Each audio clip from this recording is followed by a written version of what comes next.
call to order the May meeting of the Board of Regents of the University of Minnesota.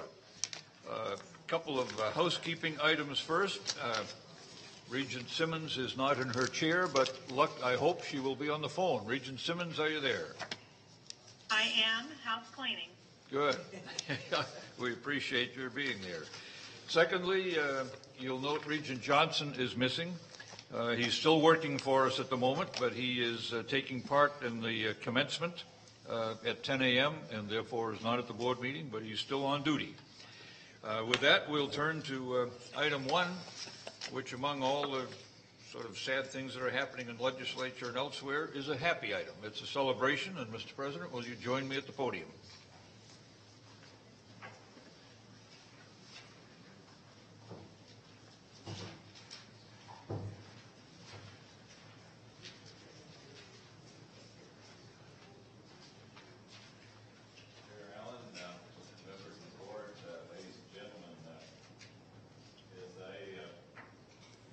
Begin to segue toward civilian life myself.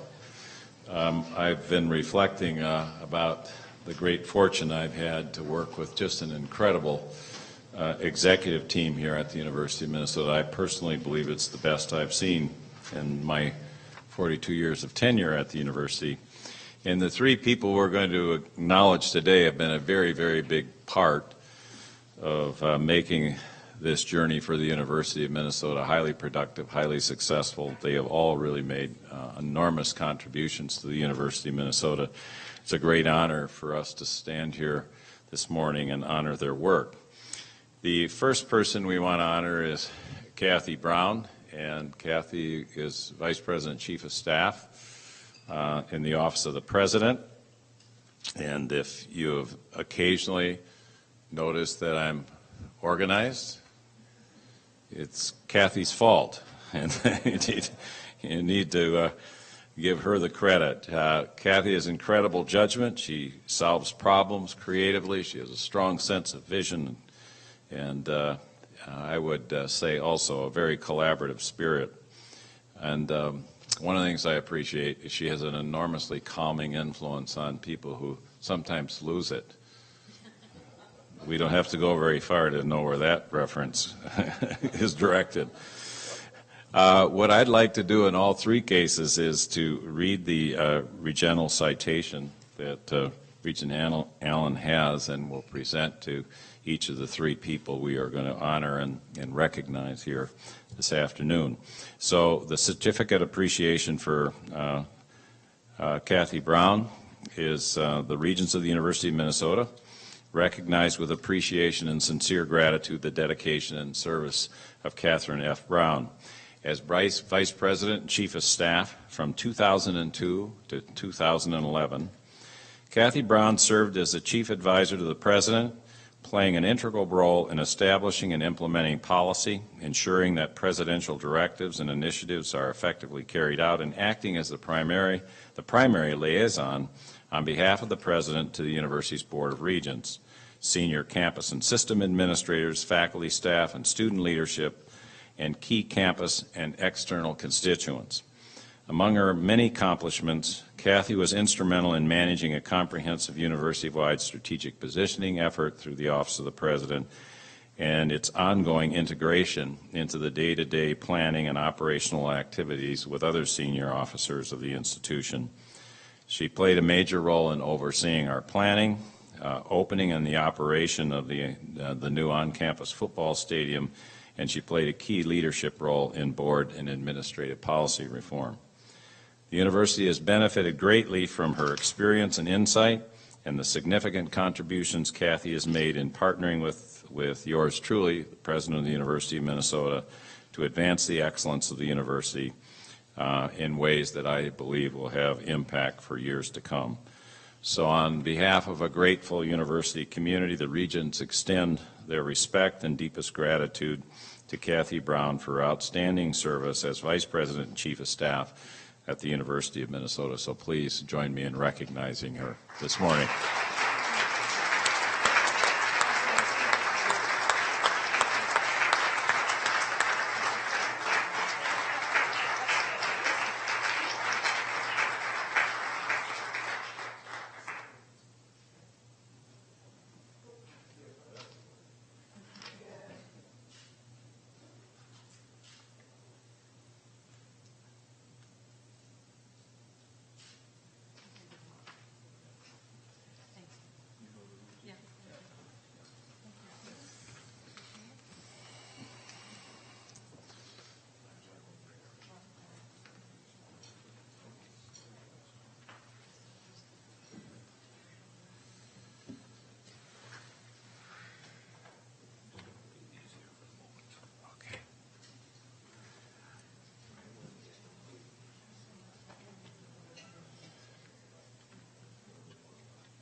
The next person I'd like to recognize is Vice President Carol Carrier. Carol, you might join us here at the podium while I'm making a few comments. There's so many qualities that I could mention about Carol. I've had the great privilege of knowing her for most of my career here at the University of Minnesota. But I've met few people in my life who are as committed to making this place better or making the University of Minnesota better than Carol. She's highly collaborative, deeply committed to her work, extraordinarily knowledgeable about the responsibilities she holds, and an exceptional team player. She has served in this role for 22 years, and she gets up every morning and wonders what the 19,000 of us are doing to create challenges for her. But she has really been masterful at leading us forward during this 22 years, working through all kinds of challenges, and we are a much stronger university for her deep commitments to all of us. The citation reads as follows: the Regents of the University of Minnesota recognize with appreciation and sincere gratitude the dedication and outstanding service of Carol A. Carrier. Carol Carrier, professor of curriculum instruction in the College of Education and Human Development, and I should say she just recently changed her academic home to the Department of Organizational Leadership, Policy, and Development, is a true citizen of the university. She has provided outstanding leadership and service in human resources administration for 22 years. Carol's collaboration with campus, college, and administrative leadership to attract, develop, retain, and manage a productive and diverse workforce has been critical to the university's overall success. As Chief Human Resources Officer, Carol has worked to improve the lives of all employees at the university. Among her many notable accomplishments are creative and highly effective initiatives in employee wellness, organizational and leadership and development, new employee orientation, all the programs that we have, the Bush programs and others to advance teaching and learning, and obviously employee self-service. Whether through contacting the Job Center, employee benefits, employee relations, compensation, human resource information systems, or training and development, we have all been touched by Carol's loyalty and commitment to excellence in human resource systems at the University of Minnesota. On behalf of the university community, the Regents extend their respect and deepest gratitude to Carol Carrier for her outstanding service to the University of Minnesota. We wish her well. We wish her personal and professional fulfillment in her future endeavors. And Carol, thank you for extraordinary service to the University of Minnesota.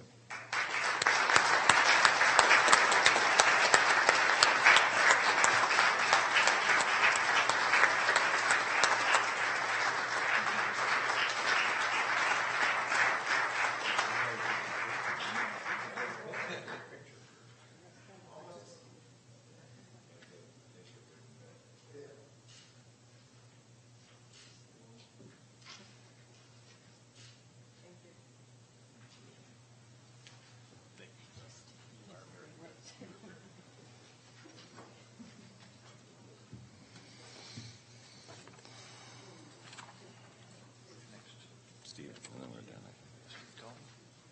Go on, Steve. Call Steve here. Yeah.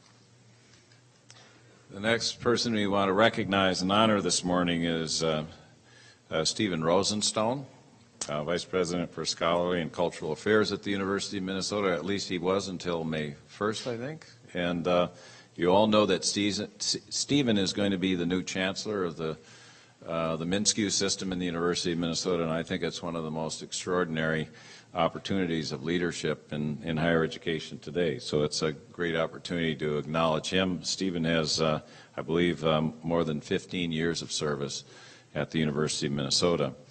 There are lots of ways to describe Stephen. I am going to be really careful because you're going to that other system and you could eat our lunch if we're not nice to you. But anyway, he is obviously very visionary, very passionate, a very strong and forceful leader, very strategic in his thinking, all the things and qualities that you really need for strong and effective leadership. And this citation will reference many things that he has done and accomplished in his leadership, first as Dean of the College of Liberal Arts, and then in the last 4 years as a Vice President of the University of Minnesota. But the citation does begin to describe the impact you've had, Stephen, and lasting impact, I should say.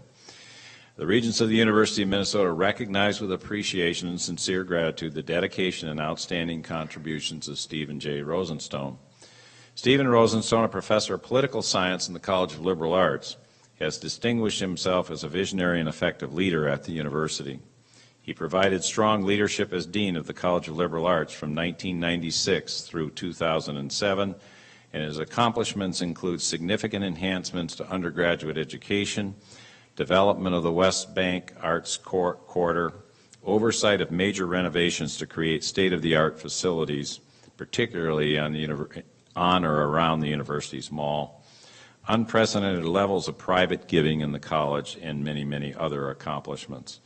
One of my favorites is something we worked on together that I'm deeply proud of, and that's the partnership with the Guthrie Theater.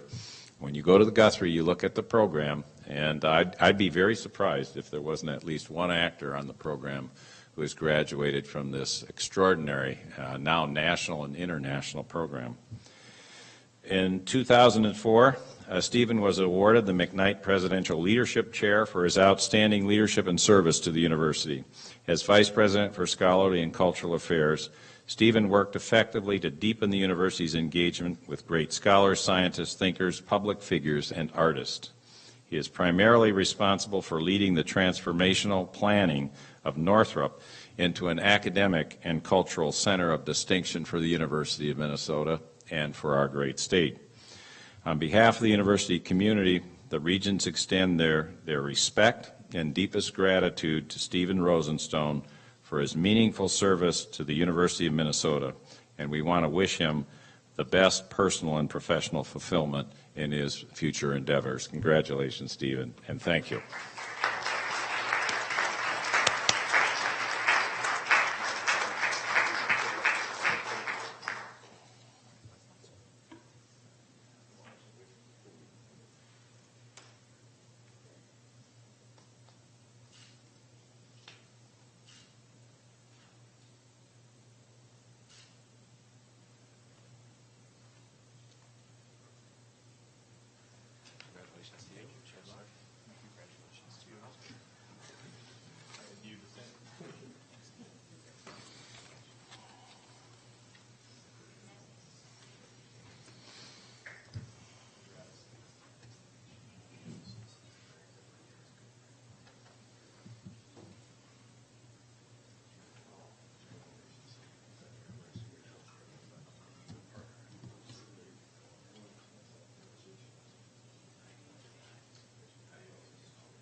The next person we're going to recognize this morning is Stephen Cawley.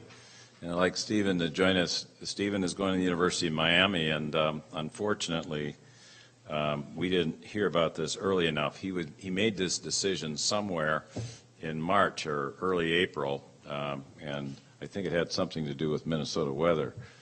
I'm not sure. But anyway, I just want to say a couple of personal words about Stephen before I read the citation. When I told Susan, my much better half, that Stephen was leaving, she had this panicked look on her face. What's going to happen to my email? What's going to happen to all these systems? And I assured her that one of the things Stephen had done in his tenure is to develop an exceptionally talented team of people who are going to see us through, and he'll do and will be Stephen's interim replacement as he leaves for the University of Miami. He has been a very strategic thinker and leader at the University of Minnesota during a period of absolutely transformational change in our technology backbone and systems here at the University of Minnesota. But what I've really appreciated is his patience, his diplomacy, his willingness to work with people through very difficult and challenging circumstances, his attention to cost, because in this particular area you can't, if you're not careful, you can't print money fast enough. He's been diplomatic, tactful, but most importantly to me, he really has this strong commitment to quality management, quality service that I think is so important when you actually serve close to 100,000 people or more. I guess the whole alumni base gets, so we'd be probably 60,000, it'd be 150,000 people on a really active basis, not just here but around the world. I want to read the citation now. The Regents of the University of Minnesota recognize with appreciation and sincere gratitude the dedication and outstanding contributions of Steve Cawley. Steve Cawley, Vice President and Chief Information Officer, has provided outstanding service to the university for 23 years, serving as Chief Information Officer since 1998. Under his leadership, the university became a national model of excellence in technology. Among his many accomplishments are advancements in the PeopleSoft HR, student, and financial systems, centralized authentication, advanced regional networking infrastructure, and IT Leadership Alliance, an effort that brings together IT leaders from colleges and administrative units across the university to advance strategic technology planning. Steve has significantly advanced a coordinated and collaborative IT framework that leverages technology in very innovative ways to support education, research, and public engagement across the University of Minnesota system and around the world. On behalf of the university community, the Regents extend their respect and deepest gratitude to Steve Cawley for his meaningful service to the University of Minnesota. And it ends by saying we wish him personal and professional fulfillment in his future endeavors, and he has promised to give us all his address so we can take our trips in January to see him and his family in Miami, right? Anyway, congratulations, Stephen.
Well, it's my pleasure to greet another group of folks who are very important to this university.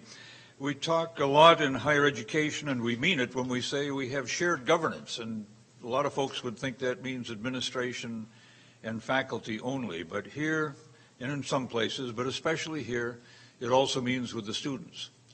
And in our work, we are especially helped by a group of student delegates to the Board of Regents, student reps to the Board of Regents. They do good work, but a lot of it's behind the scenes. They have meetings, they think through very thoughtful statements to us, and they make those statements before the board sometimes. But I'm always amazed at their ability to sit for long periods of times through committee meetings and through board meetings and sit a little bit in the background. At committee meetings, they have a chance to be more active. They're just part of the group, and they ask good questions. and they give us a student perspective, and that is so important to running a university. So we are deeply appreciative to all of you. I want to call them up here one by one in a moment, but I will read one of the citations first in the Certificate of Appreciation. Presented in appreciation for your service to the University of Minnesota as a student representative to the Board of Regents and for bringing the student perspective to the board's deliberations and actions. Presented this 13th day of May, 2011, signed Secretary Ann Cieslak, President Robert Brunix, Chair Clyde Allen. Chelsea, if you will join me for a moment.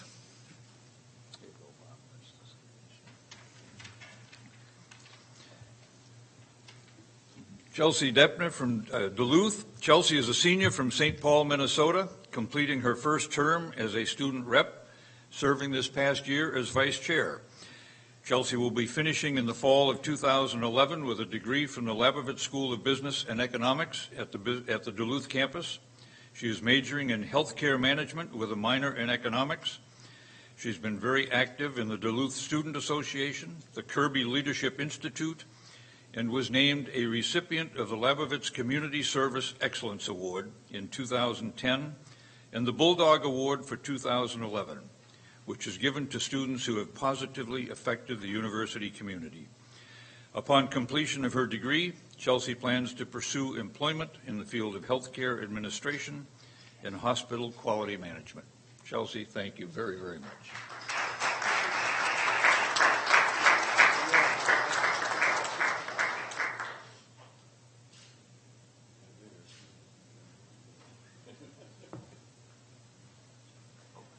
Group picture. Abdul, please come and join us.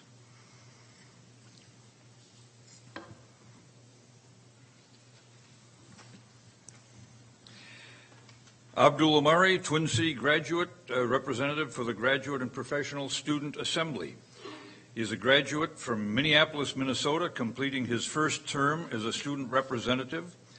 He has will have a Bachelor of Arts in Global Studies and Master of Public Policy degree, both from the University of Minnesota.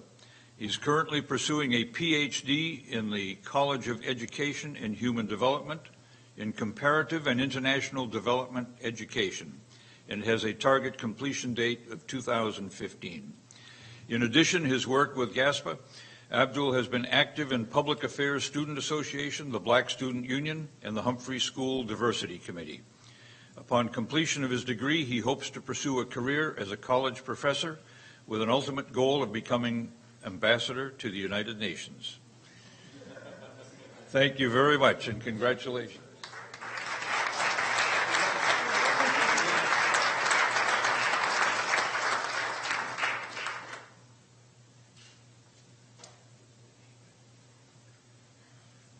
Perhaps Secretary General, too. Why not? Why not shoot for the top? Matt, please come up and join me.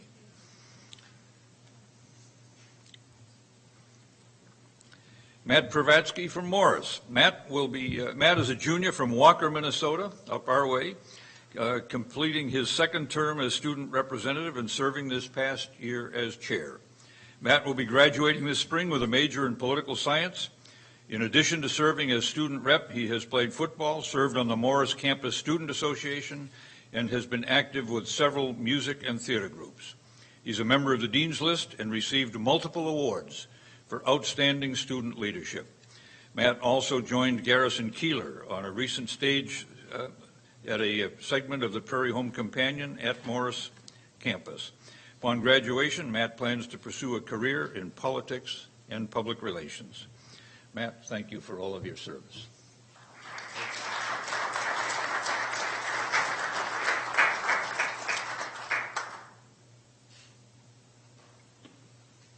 And Matt, we'll be hearing from you a little later in the program, too. Lauren Snively, Crookston.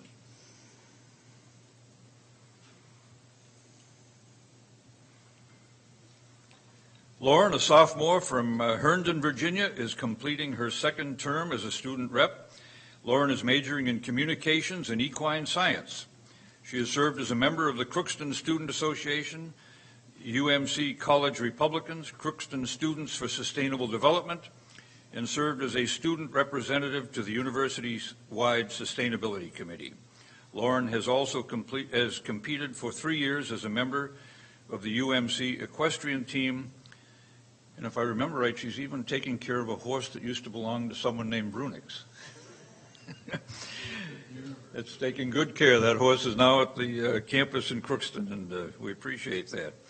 After completing her undergraduate degree in the spring of 2012, Lauren hopes to attend graduate school for communications before pursuing a communications career in a sustainability field and owning her own equine-related business. Lauren, thank you very much.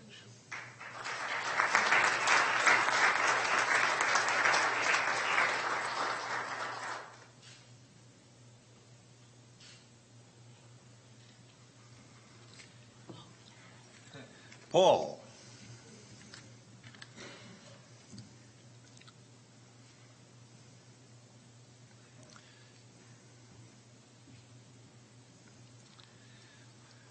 Paul Strain from the Twin Cities, Minnesota Student Association. Paul is a senior from Neenah, Wisconsin, is completing his first term as a student rep, serving this past year as vice chair.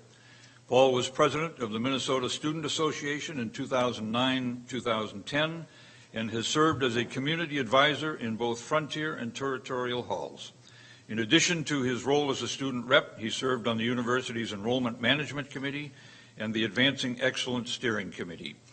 Paul will be graduating this spring from the College of Biological Sciences with a major in biochemistry and a minor in German. He will be teaching biology next year in the Bay Area of California through Teach for America and plans to attend medical school after that. Paul, thank you for all your good work.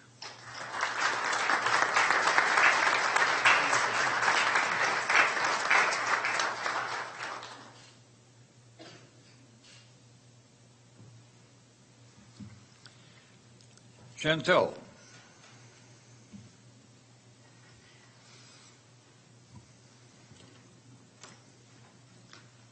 Chantel Wilson, Twin Cities, Minnesota Student Association. Chantel, a junior from Greenbush, Minnesota, assumed the role of student representative in January of this year after serving as an alternate prior to that.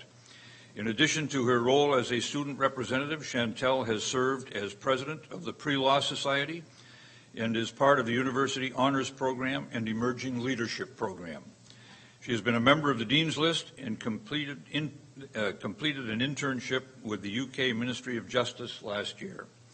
Chantal is working toward a business degree with majors in marketing and international business.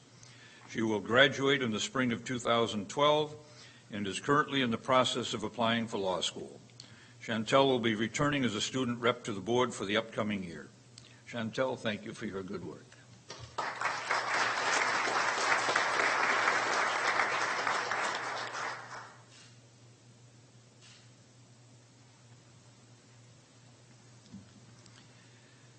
Matt. Matt is not here. I'll read the material. Matt McGeechee, Twin City Graduate and Professional Student Assembly. We want to recognize the service of student rep Matt McGeechee, who represented the Graduate and Professional Student Assembly and is unable to be with us today. I think we want a group picture now, and then we'll have you read the Regents.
I mentioned at a small luncheon we had with the students yesterday that some of our student reps have gone on to become regents.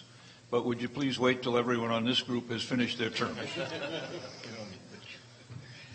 Item 2 on the agenda, approval of the minutes.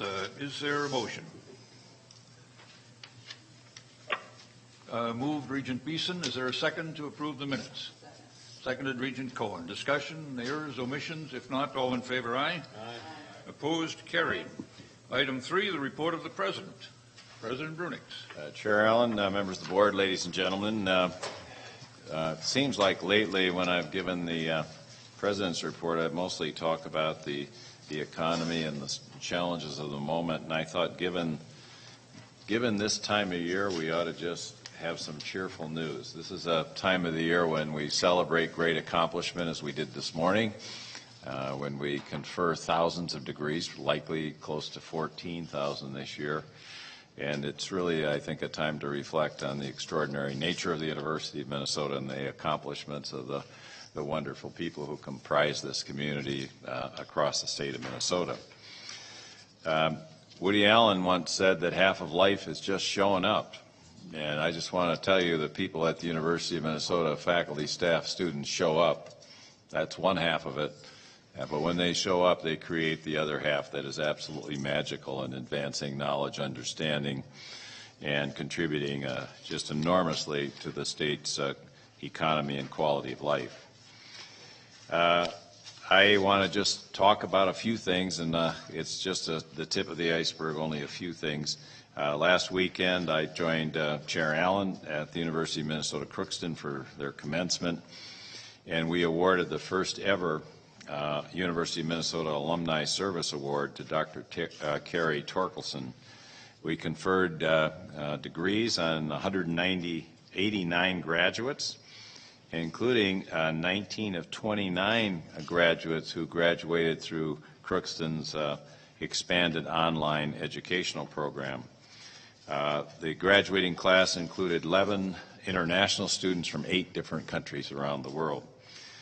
Then we left Crookston, flew back here, and in my case, and Regent Allen drove back, and we had the great opportunity of meeting His Holiness the Dalai Lama and conferring on him on Sunday afternoon the Honorary Doctorate of Humane Letters for his extraordinary international leadership. The Dalai Lama, as you know, holds an award for service from the United States government and also the Nobel Peace Prize.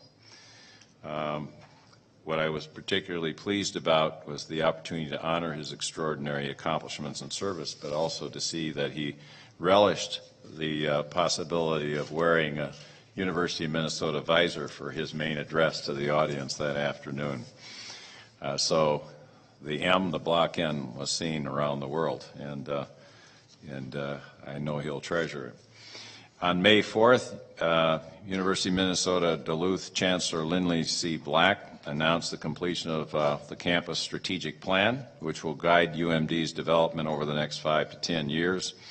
This is the culmination of several months' work and engaged more than 2,000 people from the university and the broader community. It was recommended in April by the Strategic Planning Steering Committee and endorsed by the All-Campus Assembly on April 26th. What's even more startling about his first year as Chancellor is the UMD Bulldogs, and we're going to honor them, I believe, later in the program, achieved extraordinary accomplishment in athletic competition, winning the NCAA men's hockey national championship title on April 9th. It was one of the most exciting games I've seen at Excel. And they won the second national football championship in the last 3 years. And that is truly extraordinary. And as Regent Allen said earlier today, he thought that was a good baseline to expect of Chancellor Black next year and in the subsequent years, right? Right. Absolutely. Early in April, I had the opportunity to attend Jazz Fest, and if you haven't attended Jazz Fest at the University of Minnesota Morris, it must be on your calendar sometime in your service as regents. We've been there 8 out of 9 years, and it's one of the events I really look forward to. Incidentally, there are yellow buses from high schools all over the state of Minnesota that descend on the Morris campus. They perform with the students and faculty at a very, very high level. In clinics, they invite just extraordinary professional musicians who work with the high school students and the college students during that period. Earlier this month, Morris earned the second spot in Consumer Digest's ranking of 100 colleges and universities as top values. That's an extraordinary accomplishment. I believe that higher education institutions who provide great value for the money are going to win in the next few decades in higher education. There were 2,000 institutions in this particular ranking that was accorded Morris. And last week I toured the University of Minnesota Rochester's growing campus, and I'm pleased to say this campus has once again garnered national attention through a lengthy feature article in National Crosstalk, and I would really encourage you to read it. This is a publication of the National Center for Public Policy in Higher Education, the article focuses on the campus's extraordinary and innovative interdisciplinary curriculum and how it's delivered. It's really creating a model for the country. Meanwhile, here at the Twin Cities, a team of students from the College of Science and Engineering entered the Solar Vehicle Project competition. They won first place in the 2011 Formula Sun Grand Prize at the Indianapolis Speedway. Their latest solar-powered car, named Centaurus II, I guess, or 2, completed 512 miles through the 3-day, 23-hour race. Reuben Harris, one of our great professors in the university's College of Biological Sciences, has been awarded a 5-year, $10 million grant, competitive grant from the National Institutes of Health to direct a large-scale research effort to study a human antiviral protein with potential for treating HIV and other viral diseases, that is, to help the body combat these diseases on its own. 3 new grants to university scientists, totaling nearly $3 million, are part of a national effort to gain scientific information needed to support biofuel production and to create at the same time very important co-products that will enhance the overall value of a bio-based economy, and this should be one of the leading areas of Minnesota's economy in the future. The grants were awarded by the United States Department of Agriculture's National Institute of Food and Agriculture and are part of a larger package of 42 similar grants in 28 states. Finally, we've reached the end of another academic year, and this is a season of awards and recognitions, as I mentioned in my opening, commencements and receptions. And I'm, along with you, absolutely amazed by the caliber, commitment, and achievement of our students. I want to especially thank members of the Board of Regents for being so unselfish with your time in attending these graduation ceremonies. It means a great deal to the faculty and staff of the colleges and the campuses of the University of Minnesota, and I know it is deeply appreciated by our students and their family members and friends. We obviously do a great deal of work at the university, and each of our campuses provides a world-class education and a very valuable University of Minnesota degree. We're one of the few systems in the country that grants a statewide University of Minnesota degree regardless of the campus of your graduation. I like to take a lot of pride when our students graduate, and I like to take some pride that we really created some real value in their education. But if you look at the student profile of our entering students, you know that we work with some of the best and brightest young people and working adults that our nation has to offer. So we can't help but succeed on the campuses of the University of Minnesota. And as I end, I hope you'll all join me in congratulating our 2011 graduates. I hope about 2,000 of them show up at East Cliff on Sunday afternoon for our last reception for graduates, family, and friends. And I just want to also pay tribute to the tremendous accomplishments of our students across the campuses of the University of Minnesota this year, and that concludes my report. Thank you very much, Mr. President. Questions, comments? If not, we'll move on to item 4, which is the chair's report. And Mr. President, I first want to say you thanked us for sharing our time at graduations. It's an honor to be there, and I think I speak for all of the board on that. It's an honor and a pleasure, and it's really what we're here for. It also, and I expect many of the regents have noticed this too, it's also just great fun to see the connections between faculty and students as the students cross that stage. I know years ago we used to do a smaller number of graduations, 1 or 2 I think, and it was a huge number. The idea of making this seem like a smaller community campus by having many graduations I think has worked really well. And it does reflect the connection we have between students and faculty. So thank you and all the faculty and staff for that. I just want to do a sound check and see if Regent Simmons is still there all right. Regent Simmons? We will go searching electronically for Regent Simmons while we continue some of this. I mentioned that Regent Johnson is at a graduation, and in particular it's the School of Nursing commencement today. I want to note a correction in the docket materials on page 6, paragraph 2. The docket materials refer to a policy that is adopted on May 22nd, 2011. It should have been March 22nd.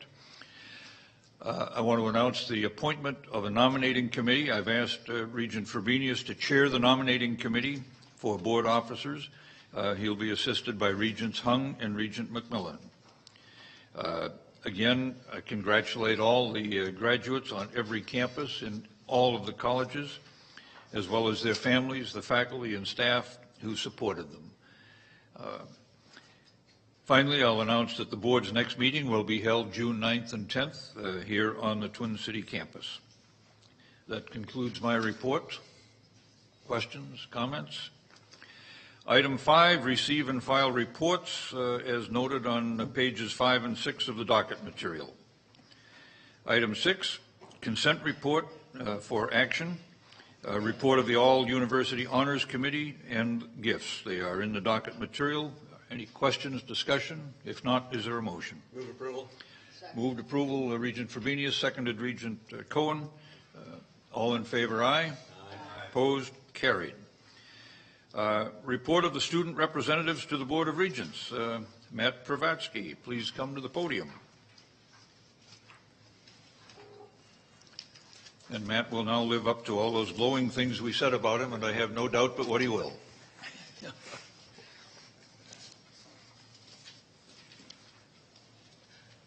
Thank you, Chair Allen, members of the board, and everyone here today.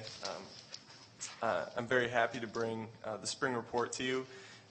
As Chair Allen mentioned earlier, this is my second year, and it's been a wonderful 2 years. So I'll be sad to go, but it's nice to be able to speak to you on my last meeting.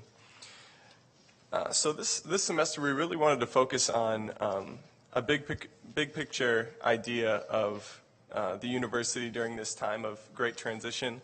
As we know, President Brunix and other members of the administrative team will be carrying forward outside of their current roles, and also with the large budget challenges that we and the rest of the state face, we really are in a time of great transition, whether by choice or also by outside circumstances, that really ends up begging the question for prospective students: is the U worth it? What are we offering, and what is the cost that have been arising for students? And we really wanted to look at this question over a couple different topics. So who is actually applying to the university? We at the board level and also at other levels focus a lot on admission and enrollment data, and this is an interesting question to pose, because as we see, even as tuition rises, we have seen applications continue to rise.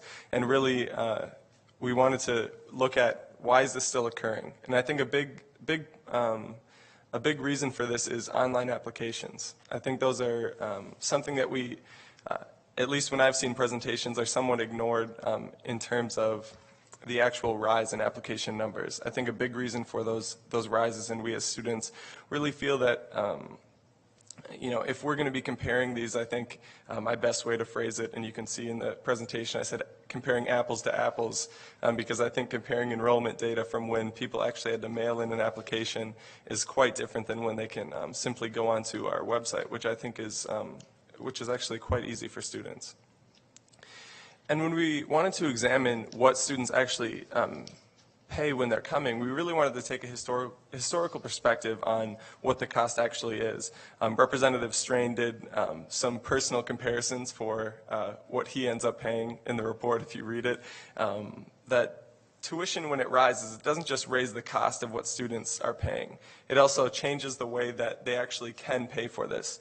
For example, when tuition was maybe a few decades ago, tuition was lower, but it also was at a level that students could actually pay for it by working maybe during the summer or during the school year.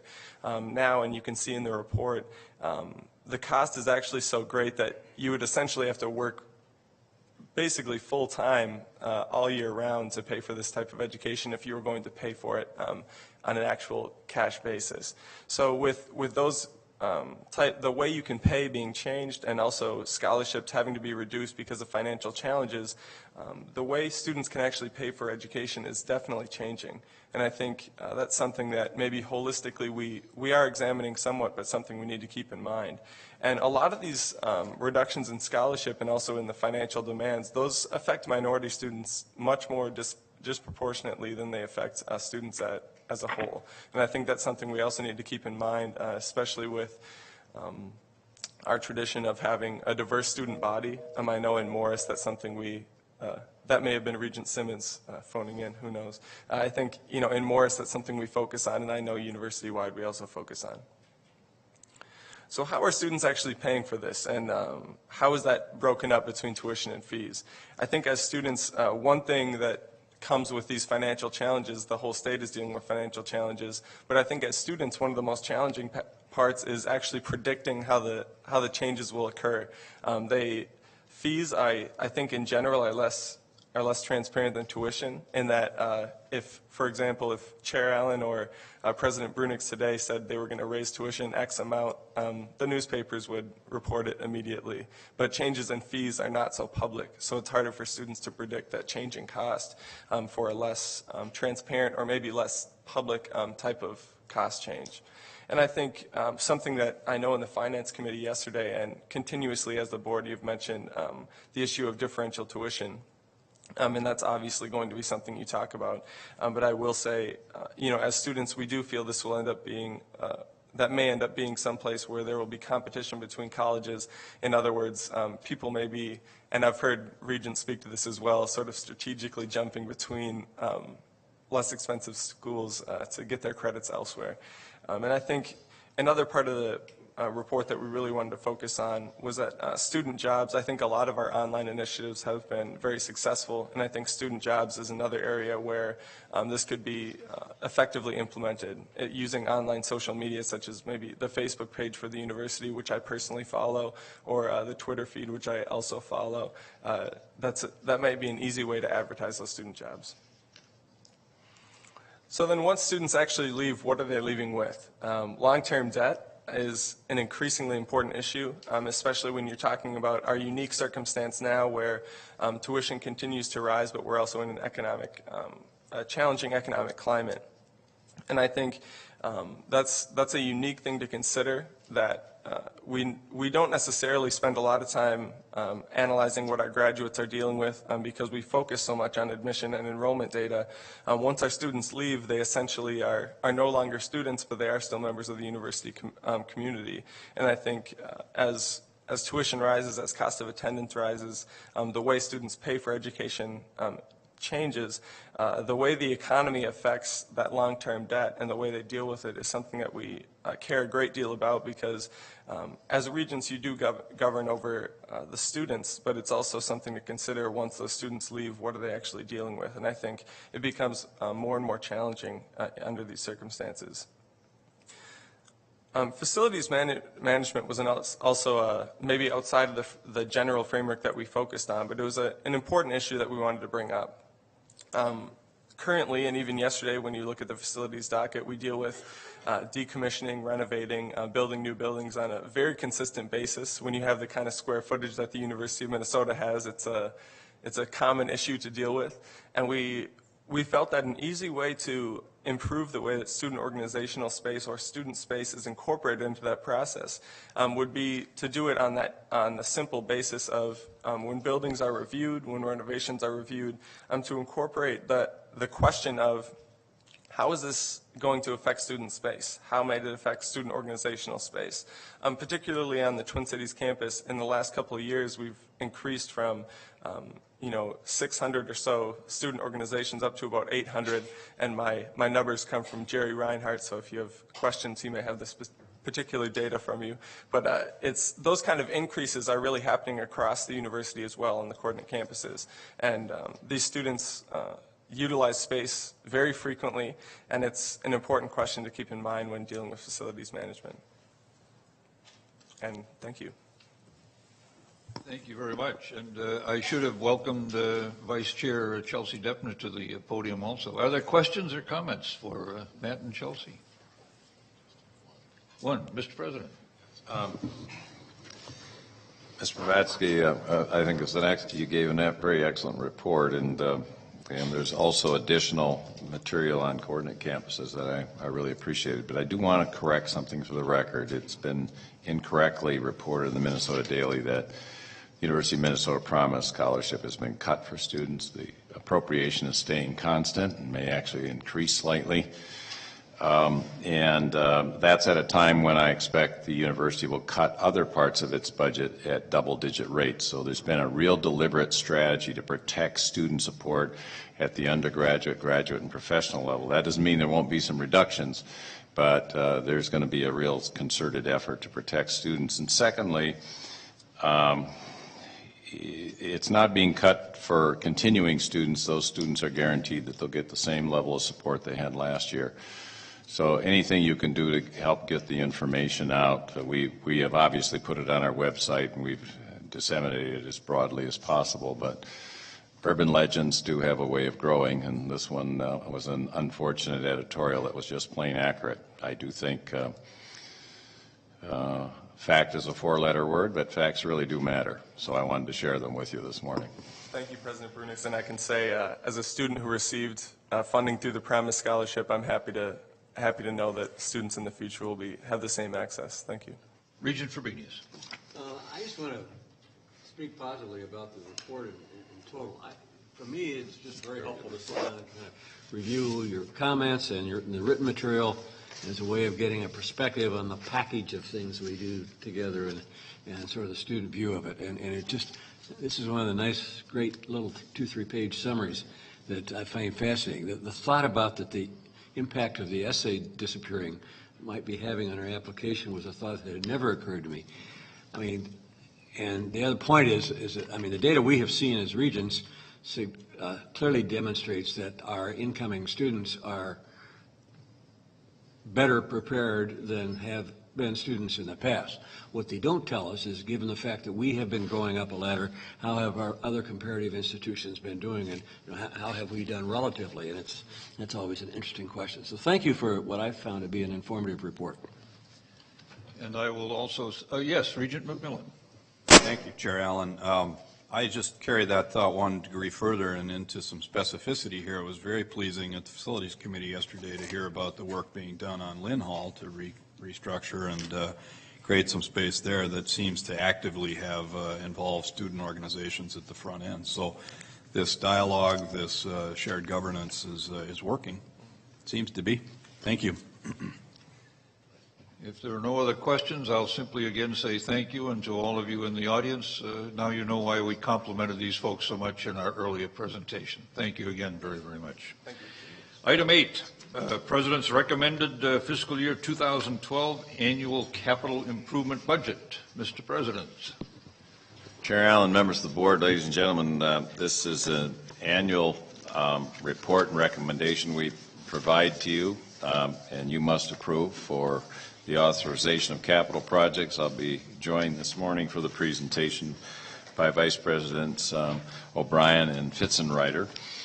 I'll just make a couple of very quick opening comments. In May and June, the board reviews and approves the university's annual capital improvement budget for the next fiscal year. So this is the one-year budget.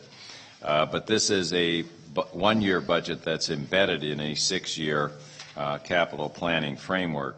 The capital improvement plan outlines major capital projects that we intend to take up in the coming years. Today, we're going to just detail and discuss those projects that are scheduled for the next 12 months or so. The annual capital budget continues to build on the planning framework that you know a good deal about in this next slide, and you can see that it has basically two parts. The one part we're discussing today, but it's embedded in the six-year framework.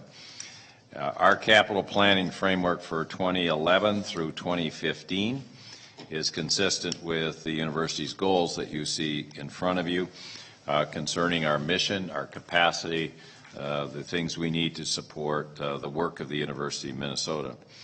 Our planning principles for developing capital projects ensure student success directly, and they correlate with the university's goal to provide an extraordinary education to students. And we think these planning principles and goals are absolutely critical to guiding us in setting the right priorities and selecting the right projects as we go forward. So you see on the left-hand side those planning principles that we think are important, and on the right-hand side, the pillars and the foundations of our strategic plan. This time, Vice President O'Brien will take us through the specifics of this annual capital plan, and Vice President Pitsenreiter is here to deal with any financial questions and issues you may want to raise. Vice President O'Brien. Thank you, Mr. President, Mr. Chair, and board members. The annual capital improvement budget includes individual projects that are over $500,000 in value. All projects have a completed pre-design, and they have a fully funded finance plan. This approves project to move into design or construction. And the list that you have in your docket, which is on pages 34 to 55, really highlights for you if these projects are, funding is really for additional design of the projects or construction of the projects. The annual capital improvement budget this year does include the 2011 capital request to the governor and legislature, to our state.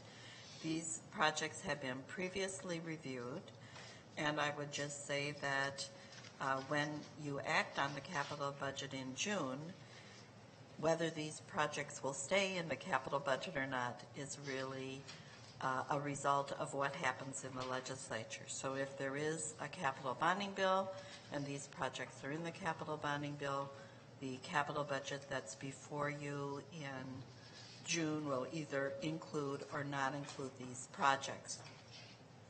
If there's not a capital bonding bill until later in the summer or at the time there's some agreement, then we would bring back to you an amendment to the capital budget if they're acted on later. Or else you might see these projects before you again for consideration in next year's capital request or next year's six-year plan or annual capital budget. I wanted to give you just a few highlights of what is in the docket. As I said, the capital budget is from pages 34 to 55. A very critical component across the university on every campus in the research and outreach centers is the repair and replacement funds. These funds are allocated from the university's annual operating budget for maintenance and repair of existing buildings, and we highlight them here as part of our all funds capital improvement budget. This budget includes utility infrastructure improvements funded by utility rates also, and some sample projects include tunnel repairs, meter replacements, and switch gear upgrades in utilities. And I would just say that some of you might say, what's the difference between HEAPR and R&R? HEAPR are the dollars that we get from the state of Minnesota to fund maintenance and repair of our buildings. R&R are the funds that we allocate within the university to make similar investments. And as our chair would tell you, if you look at the square feet of the university, at this point we're funding enough money to upgrade buildings every 50 years, and while we've made progress on taking care of what we have, we certainly have a ways to go in this direction. The Marshall Performing Arts Center renovation at Duluth is a $1 million investment to replace stage lighting, rigging, and an asbestos fire curtain in UMD's main performance center.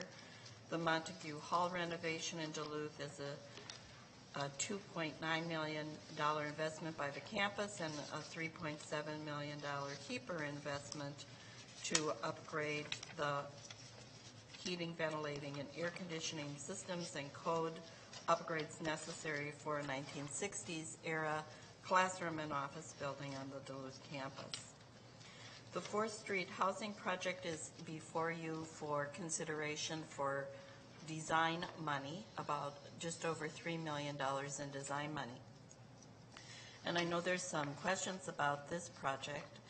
We'll be going into all of the projects in more depth at the facilities meeting in June, but just to give you a little background information on this, the University of Minnesota has the fewest housing and residential facilities in the Big Ten.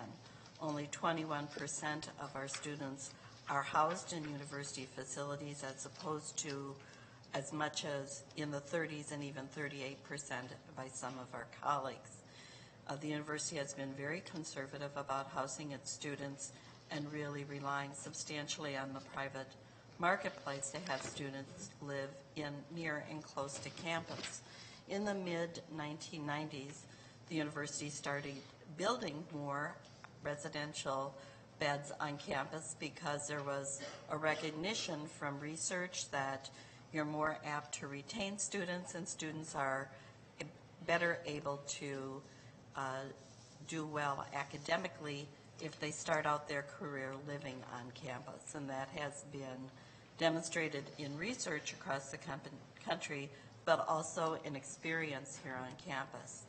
We've gone from about 70% of our students, our first-year students, living on campus in the late 90s to 86% in our freshman class living on campus.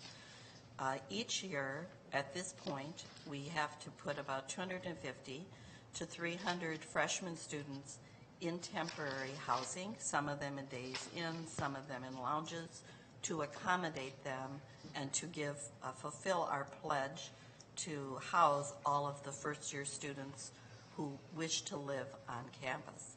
We also have a very major request from transfer students to live on campus. We bring on board about 2,000 to 2,500 transfer students who are either come in the second quarter of their freshman year or at the beginning of their sophomore year, and they're very eager to live on campus to really become part of the campus community.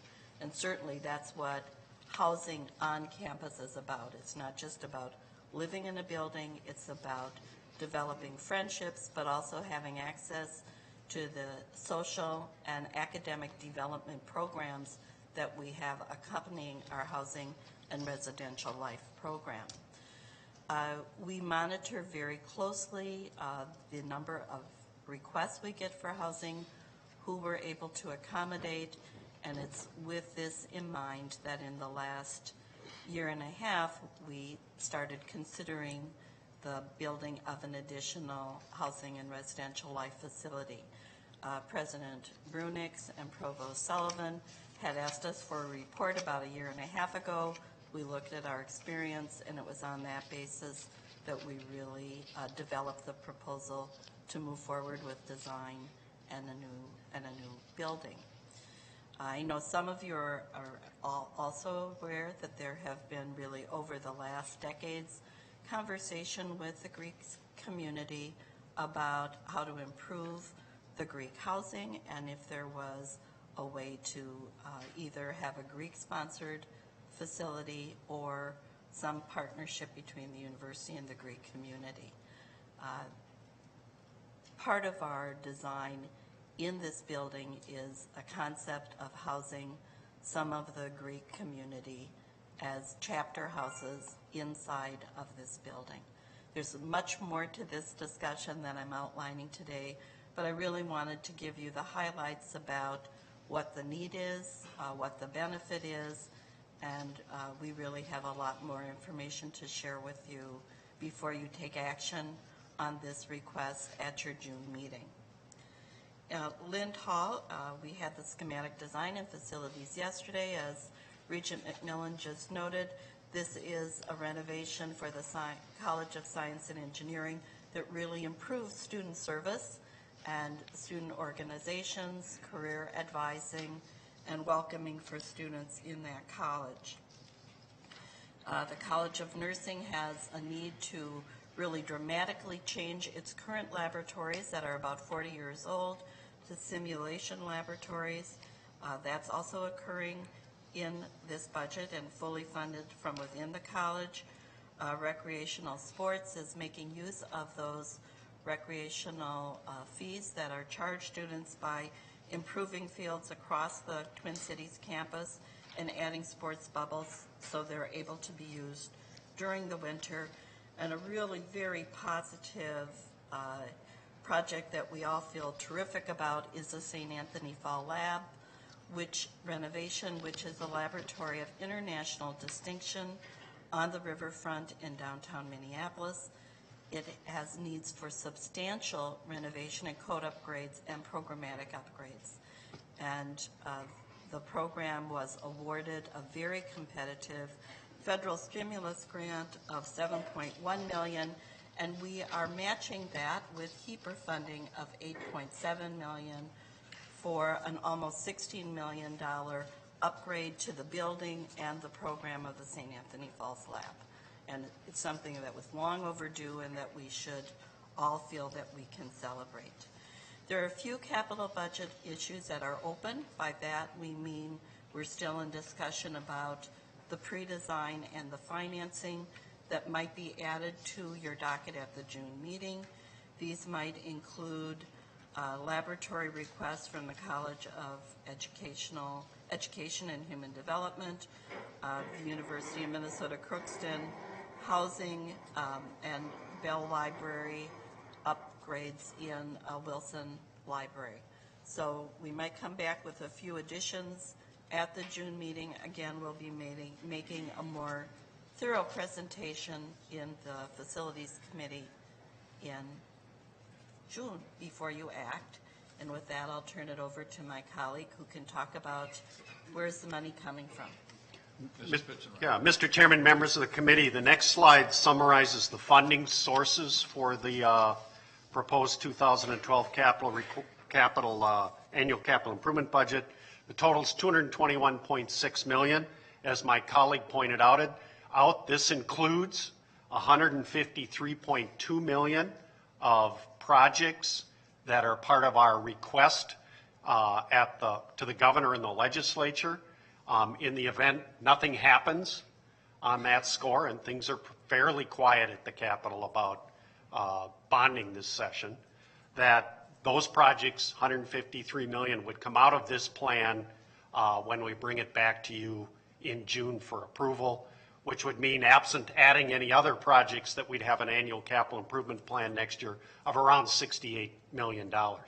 But be that as it may, this plan, as you can see, almost 110 of it relies on the state, and about 112 million relies on university resources, which come in the form of debt issuance, auxiliary income for improvements to parking lots, or some housing and sprinkling activities through auxiliary resources, as well as grants and gifts. And with that, Mr. Chairman and members, we can stand for questions with respect to the plan. Thank you very, very much. Let me just begin with one process question. You said if there isn't any action from the legislature by the time of our next meeting, you would pull those out. But what if they go into a special session and there is the possibility of still dealing with a capital bill? Would we still have approved these at all? We will just pull them out at that time. Did I understand you right? Mr. Chairman, members of the committee, the board has approved the $153 million request to the legislature. That would still be alive. But for purposes of actually authorizing the expenditure of money, which is what this plan here, the capital improvement does, if something happened after your approval, we'd bring them back as capital budget amendments. Thank you very much. Questions? Regent Broad. Chairman, I just have two questions and a comment. I'm curious, as I get my arms around this place, debt ratios. Do we have a target that we try to stay at? Do we have a debt ceiling for the university? What is the ratio that we look at? Mr. Chairman, members of the committee, we have an external debt management advisory committee. That committee is made up of external folks that deal with debt. It is chaired by Regent Beeson. We meet frequently, and that group, in conjunction with myself and staff here at the university, do prepare a debt forecast based on a set of financial ratios. I'd be happy offline to share that. We didn't get to that part, Regent Broad, as part of the orientation, but we do have a very robust and active debt management plan at the university. And much of it, I will say, you'll see some familiarity with what the state does. Let me just add to that quickly, too, that our philosophy in that group has been to issue debt which still keeps us in good position for our credit rating that we have from Moody's. We've also tried to say, well, according to Moody's, our debt capacity, let's call it 100% for a minute. We've tried to keep our commitments down to about 2/3 of that, or 2/3 to 3/4 of that, so that we have reserve capacity for any emergency or some opportunity that might come about. So there's a good bit of philosophy, and I think you'll find an interesting presentation when you get to that. I beg your pardon? I just have another question. Yes. Thank you, and I appreciate getting that information. I think that's, for me, going to be crucial as I kind of assess the financial situation. The other thing about the 6-year plan, which I think is great, obviously planning ahead, thinking big is all good, but in regards to where we sit in economic situation today versus where we expect to go over the next couple of years, do you feel that, have you dialed back the 6-year plan? Have we pulled back and had it be less aggressive, or is this still a pretty aggressive plan? I'm just trying to gauge our sensitivity to the economic reality. Mr. Chairman, members of the committee, since the economic turmoil that began really in 2008 but reached a peak in 2009 and 2010, we've dialed back the capital investment, dialed back the issuance of debt, dialed back the burden of new building operations on the university budget. Absolutely. I will tell you that when we do a next 6-year plan, we will do a debt capacity forecast out for that 6 years that looks at and does a financial forecast of the university's resources and melds that together. But we have dialed it back in the near term. Mr. Chair? Yes, Vice President O'Brien. If I could just add to Vice President Fitzenreiter's comments, we didn't wait for 2008 to really change our focus. In the last 8 years, 55% of our capital investments have been on restoring and taking care of what we have, as opposed to 45% in new buildings. Another item that you'll see on the docket today and next month is the decommissioning of buildings, and really a very rigorous look at what space do we need and taking space offline that's not necessary.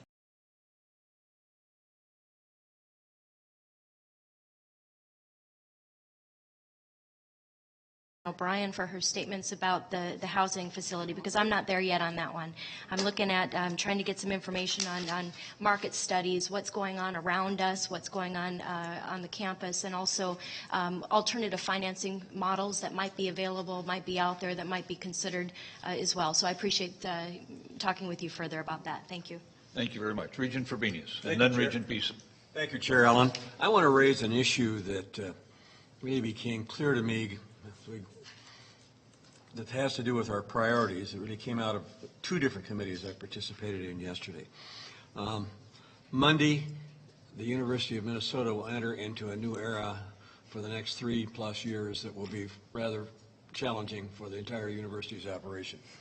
And we had an opportunity in the Facilities Committee to sort of look at the traffic flow plan during that period of time. Earlier in the day in the Finance Committee, we had an excellent presentation on the financial structure of our medical school and the various trends that are going. And quite frankly, the one that was only some positive sources of future revenue growth was the practice of the University of Minnesota Physician Practice Corporation. That left me last night with the real dilemma that the one element we have lost in this process was a new clinic facility for our practice group on this campus. And we will, as of next Monday, begin to make it extremely difficult for outpatients coming to clinic treatments and physician visits from all over the country to our facilities that we've all agreed need to be badly replaced. Now, it's not completely our fault that we haven't proceeded with this project. I mean, there's some issues with our partner Fairview. There's a lot of complications. I just want to raise the issue that we must get that project back into the mix of this facility and this organization's growth. If not, I believe we begin to further erode and challenge the financial base of the medical school if we cannot keep a viable practice facility for the faculty practice group that continues to attract patients to this campus and to their practices. Thank you very much. Mr. President, you wanted to respond to that particular question on Regent Beeson? Yeah, Chair Allen, members of the board, I think Regent Frobenius has obviously raised a very, very important question, and it is very much in the center of our long-term planning. You'll recall we brought to this board an opportunity to try to compete for some federal money to help us with some of the costs. We didn't make it. We were obviously a very competitive proposal. As I understand it, and Vice President Fitzenreiter could amplify on this, this is under our agreement, an obligation of the Fairview Health System to build the clinic, and we are looking at a range of other financial alternatives, but it's very, very challenging in this period of time. Fairview doesn't believe they have the debt capacity. We obviously would have difficulty adding a $200 million to $250 million to a building to our capital request, but it is an urgent need. And our chief financial officers, Mr. Fitzenreiter and those in the Academic Health Center in Fairview are really working on these issues along with Vice President O'Brien and our capital planning people. So I'm very hopeful that in this next year we'll make some progress on the planning and the long-range planning of this facility. But I completely agree with you. If you go, as I do, to get my health care at the University of Minnesota Physicians, we have fairly obsolete physical infrastructure. We obviously have some challenges now with the light rail, with traffic patterns. We'll have to work our way through them, but I think we need to keep this issue in front of us, and I suspect we'll be coming back more than once in this next year to talk about it. And just as a footnote, Regent Frobenius, you and I both noted that Vice President O'Brien very cleverly yesterday mentioned that you and I met with the engineers to work on traffic. I just wanted to clarify that he worked on the traffic around the campus, and I dealt with the 5 out-county regions. Yeah. May I respond to that just very briefly? Not to that point, but to the other point. President Brunick's comments are very appropriate. I think the challenge is finding a way between us and our partners to finance this. And this project, if properly designed, can find a way that its revenue, its financing costs can be covered by the revenues of the practice. It does it. And so there's got to be a way to right-size this project to make it work so it doesn't increase the operating costs of the university to take on this obligation, and it fulfills a significant need and pays for itself along the way. That can be done. Well spoken. Regent Beeson. Mr. Chair. Regent Beeson, do you have a different subject? Or Related. Related. Why don't you ask your question or comments, and then we'll go to Vice President O'Brien. This is related to the ambulatory care center. Go ahead. Mr. Chair, I just wanted to make sure that we did not leave the board with the thought that we haven't dedicated substantial planning on access to campus during our very challenging months ahead. There's a very excellent PowerPoint presentation that I think will be available to the board. Anyone who has questions, we'd be happy to go into it in more detail with them. Also, I want you to know that we are working literally daily.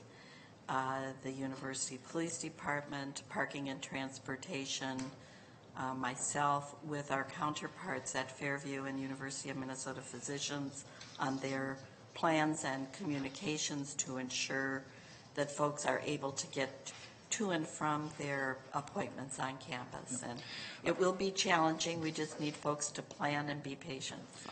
I just want to add to that having met with traffic engineers working on the project, I was very impressed with their work and their dedication to making it work as well as possible. But I think Regent Frabenius is right. It's difficult. It can't be solved entirely. But the work that's been done is excellent, and we do appreciate all of that. Regent Beeson. Thank you, Mr. Chair, and thank you, staff, for the presentation. And I'm glad Vice President O'Brien spent some time talking about the 4th Street project. That's the area that I would have concerns at this point. My concern is about really not having a university-wide housing plan in front of us. Instead, we've got a project that's been rather quickly put together, a plan that's a change from a year ago when we concluded that we didn't need additional housing. I happen to agree with staff that this is probably a good site and that we probably need additional housing, but we haven't talked about site locations. We haven't finished the enrollment study. We haven't really had the discussion about competing for our capital, our limited capital debt capacity, whether it's against the ambulatory care center. So this feels pretty rushed, and we've got this private sector market that's building like crazy. There's some reasons not for. I happen to also agree with staff that I think we should maybe be back in the housing business. We've been out of that business for a long time, but that's a serious conversation, and so I don't want to sort of let the train out of the station with planning money on this site until we've really had a chance to have the broader conversation. 2 comments. Vice President O'Brien, you may want to respond to that. I'll also note that this item is here for review, and it's good to get the questions on the tables, and so we have a chance to work on some of those questions prior to next month's action on the item. Yes, Mr. Chair, I would just say that the proposal is not rushed. There was a study done of housing needs in 2005 and an update of that in 2009, and very close work with Vice Provost McMaster on the enrollment projections and the Provost and President on whether we should start entering into building yet another residence hall. I also would say that the master plan that has been adopted by the board envisions housing being built on this site that is university related housing. So obviously we have important information to share and discuss with the board, and we look forward to doing that. Thank you very much. I see no other questions. Thank you very much, Vice President O'Brien and Fitzenreiter and Mr. President. We'll conclude that review item and move on to item 9, fiscal year 2012 budget preview. President Brunings. Chair, members of the board, today is in part a legislative update, and it's in part a preview of the fiscal 2012 budget. This is basically a discussion of the budgetary framework going forward. Next month, we will actually put a proposal on the table, and I'll get to that in just a moment. It'll be accompanied by a public hearing and then action before the end of this fiscal year. I'd like to just take some time now to talk about the planning that is underway to address what is obviously on everyone's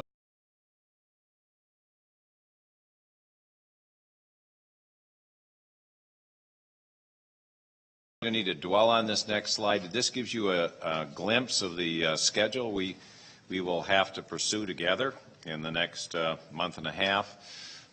We will put the We'll talk about the framework and some concepts today. The legislature must act on the state's budget before adjournment. The betting money, or at least the prognosticators, including many around the table, believe we will not conclude the state's budget or the decisions that are necessary to balance the state's budget, and it's quite likely we'll have a special session. But you can see on the 9th, 10th of June, I think the 10th of June, I will bring back a budget for the next fiscal year with some operating assumptions that can be changed as circumstances change. We'll try to make it as flexible as possible, but the university must continue. It must be run. It must be supported. And we will have contingency plans in the event that we face any kind of government shutdown after July 1. But we will have to keep at least major portions of the university going forward and supported while we wait for the resolution of state issues. The fiscal year starts July 1, so if we don't have a state budget by July 1, of course, then we get more and more into contingency planning. I was going to spend a little time on this next slide, but I'm going to, in the interest of time, move along. I invite the members of the board to look at these principles and study them. They are the framework for thinking about our budget, particularly in the long term. And I think they're the right principles. They've been before you many times, but I'd certainly invite you to look at them, give me your best reaction. At the bottom part of the page, we talk about budget balancing principles. That's more of a biennial view, a biennial outlook.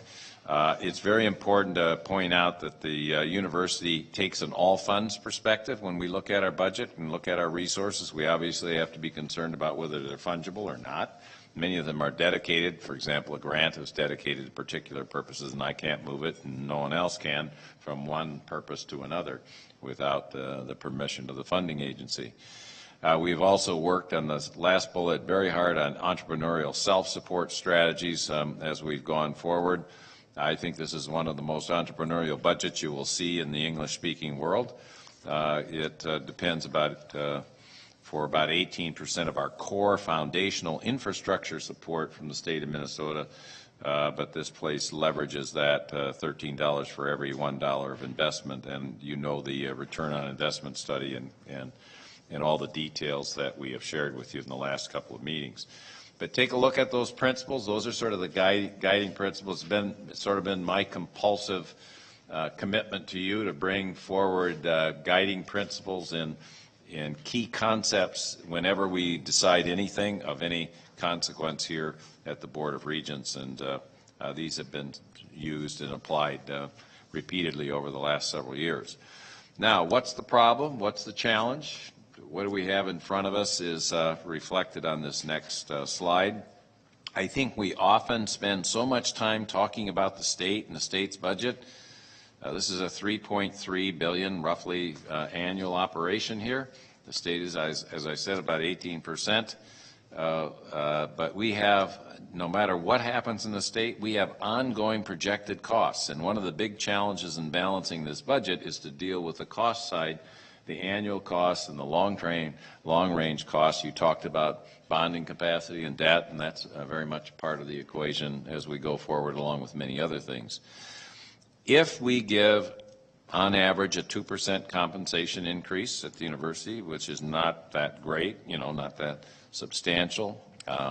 It would be very substantial today, but, in general, not very substantial.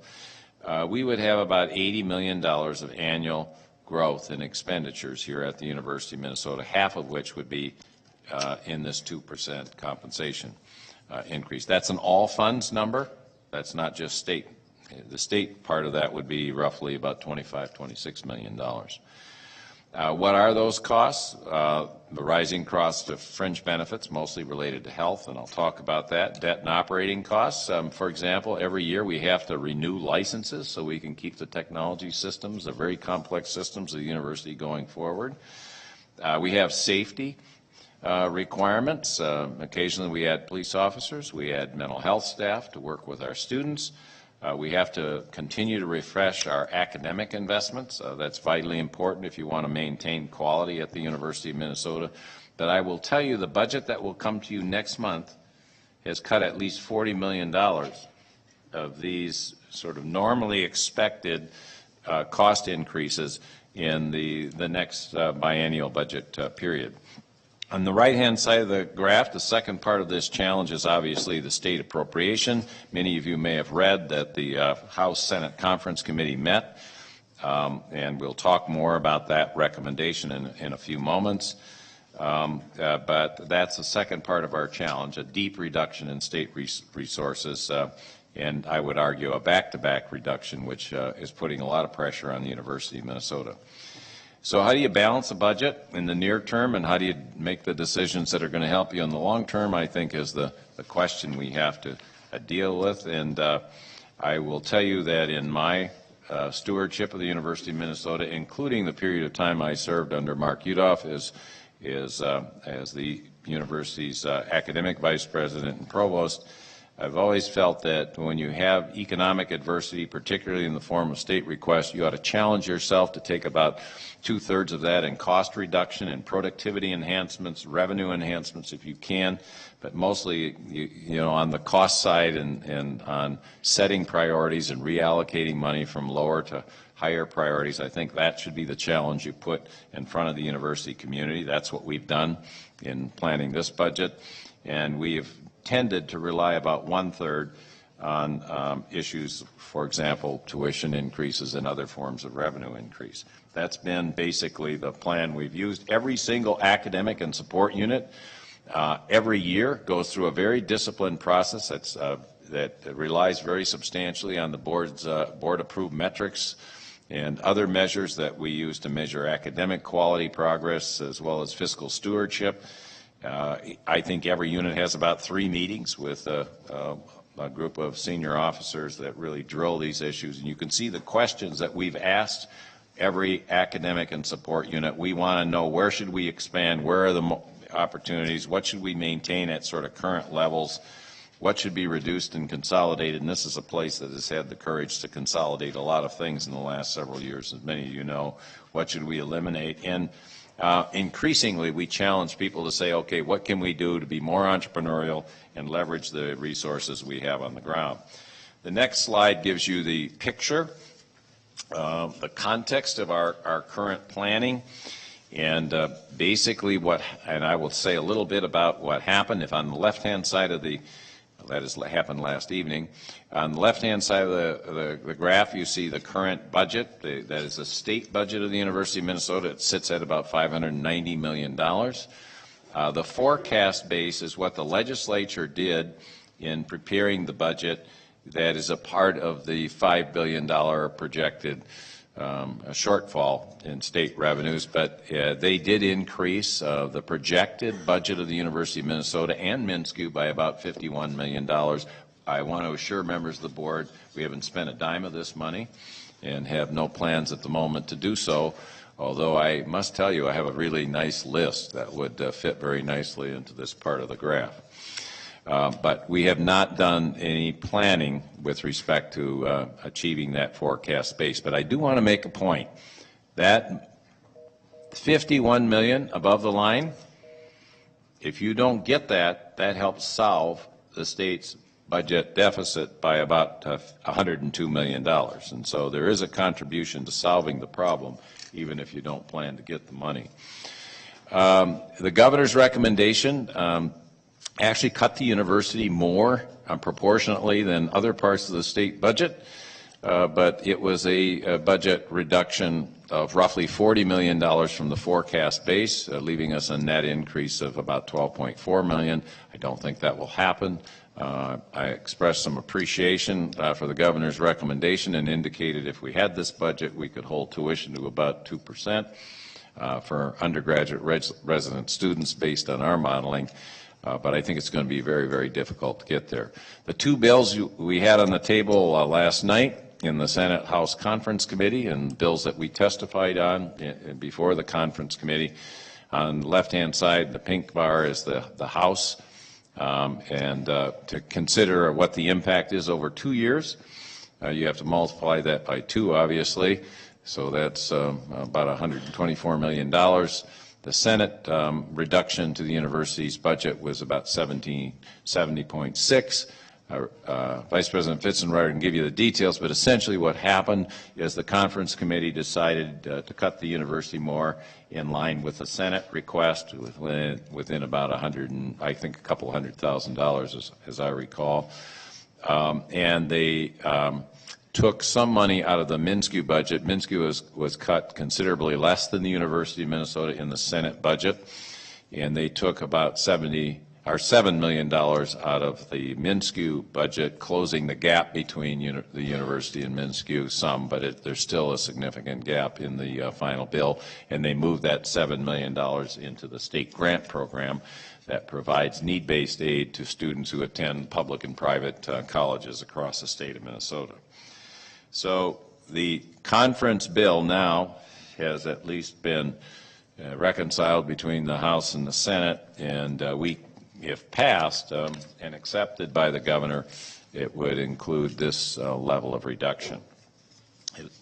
There are some other aspects of the bill that we could talk about, but I want to focus today mostly on the financial aspects. I'm often asked, well, what's the impact and how would you think about this if we were to solve this with tuition? And it's not going to be solved by tuition alone. We've made a commitment to our students and to one another that we won't do that. It would take about a 17% increase in tuition in this next year. We're not going to do that. You will not see me bring a proposal forward that will get close to double digits, but it does pose a real problem. If we laid people off, we'd lay off about 1,700, 1,800 people at the University of Minnesota in our workforce to balance this budget. We could cut both medical schools, Duluth and the Twin Cities, and not reach this budget cut. We could close all 4 coordinate campuses and not be able to make this budget cut work for us. I'm just saying that not to cause any alarm, but to give you a sense that this is big. It is huge, and it's particularly big, on the heels of $193 million reduction that we took last year. I'm also asked, what's sort of the trend, in terms of the university's proportion of the state budget in fiscal 2001. Incidentally, I would say that the Senate number takes us back roughly to where we were in 1998 when our freshmen entered kindergarten.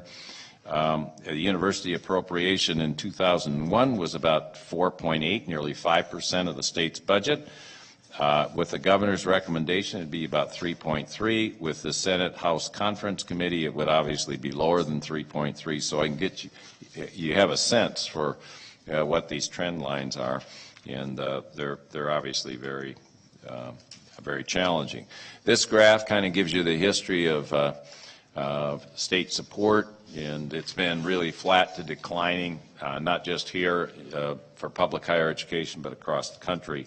The next graph is something I really want you to appreciate. I think it's essential to appreciate this graph as we grapple with the challenges that we're going to talk about in particular next month.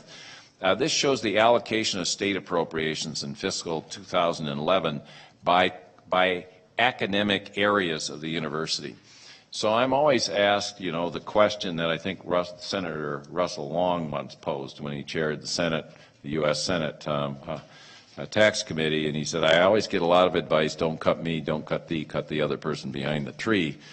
And what I want to say is cuts of this size and magnitude do not allow you to operate under that philosophical principle.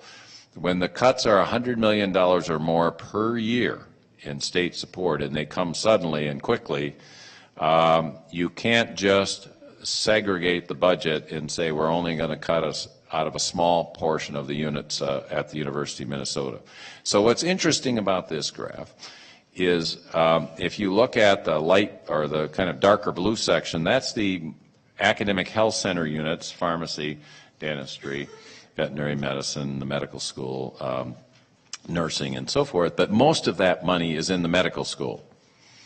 The medical school gets about 6.5%, 7% of its funding from the state, but the medical school gets about 20% of the state funding. So if you have a huge cut and you want to exempt the medical school, you have to take the cut out of the other 80%. Now, if you go around this circle, the next largest portions of this budget have to do with science and engineering at the bottom portion of the graph. Another area of high academic priority and investment for the University of Minnesota, and then you can go up from there, liberal arts. Liberal arts is largely supported by tuition revenue, extension. It was 4% of the budget. College of Food, Agriculture, and Natural Resource Sciences, the College of Biological Sciences. University of Minnesota Duluth, in my judgment, is one of the most efficient campuses in the state of Minnesota, and if not in the nation. It doesn't have a lot of surplus in terms of state funding given its productivity. All by way of saying about 75% of this graph is in about 7 units of the University of Minnesota. If you exempt them and cut from the other 25, you understand kind of what the problem is. It is an impossible equation for us to solve. So we have really forced everybody through a very, very intensive discussion of their priorities. That's the blue ribbon reports that the provost will talk to you about, or the process, along with Senior Vice President Jones later in your program. A second way to think about the university's budget challenge is to think about where we spend our money. What are the main cost drivers of the University of Minnesota? And about 80% of the money we spend is in 4 broad categories. Human resources would be the largest, facilities and the operating cost of facilities, information technology, and financial aid. And they are all tied to the university's capacity to get its work done and to deliver on our academic mission. That percentage of 80% might be higher in some units than others, but that's a university-wide average. But even if you look at information technology, all the information technology budget, it actually supports people and the work they do here at the University of Minnesota.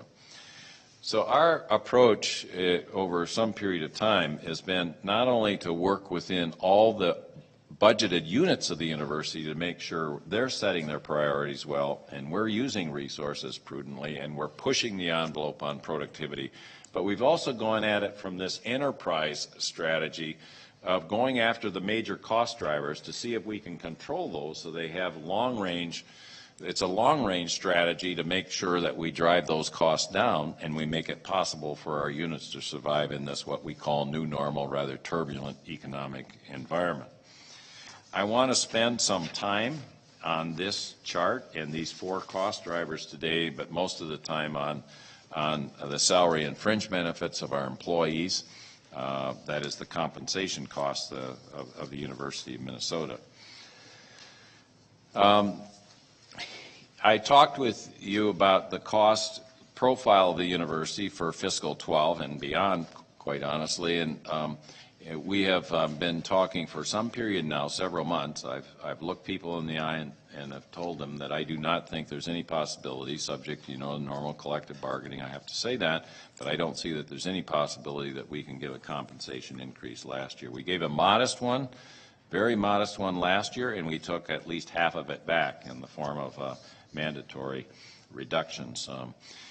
So you could really argue that in the last 3 years, 2 of the last 3 years, we've had freezes in compensation increases, and in the 3rd year, we actually took some money back in a modest increase. I can safely say that the employees of the University of Minnesota have been extraordinary. They haven't been out in the streets.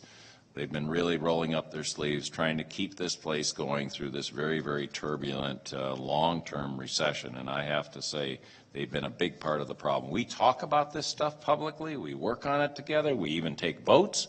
Last year, they took a vote to reduce their salary in the University Senate on behalf of the employees of the University of Minnesota. It passed 83 to 17, and the 17% of the people who voted against the plan mainly felt it didn't go far enough in making the plan differential. So I think this is a committed workforce of 19,000 people that appreciates the gravity of the challenge we have before us and has been willing to do something about it.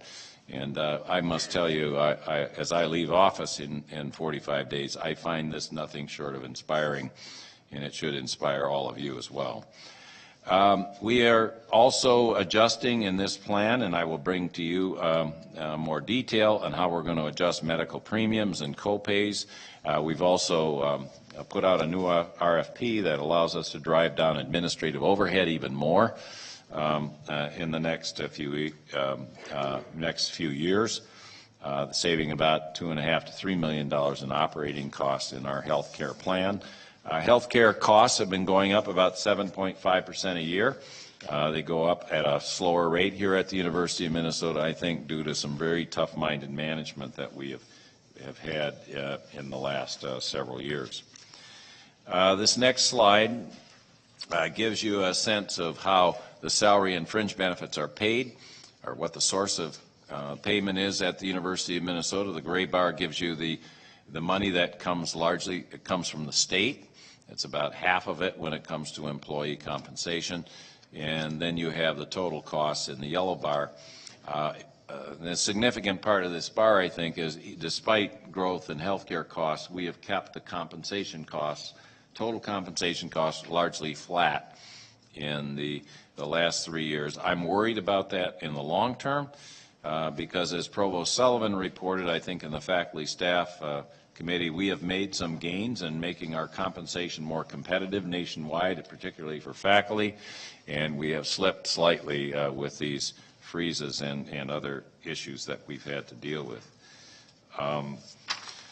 The next slide is one that is quite obvious to all of us, and that is if you look at all the fringe benefit expenditures and you look at those roughly over the last 8 years, the rising slope at the top of the graph is the one that is most troublesome and worrisome. That's the 7.5% national average growth rate in healthcare costs, and that's rising. Everything else seems to be relatively flat, although I think the fringe benefit program of the University of Minnesota is a good program and is definitely competitive in the state and around the country. Let's take a look at some of the concepts that will come back next month as a part of dealing with the long-term cost projections of the university.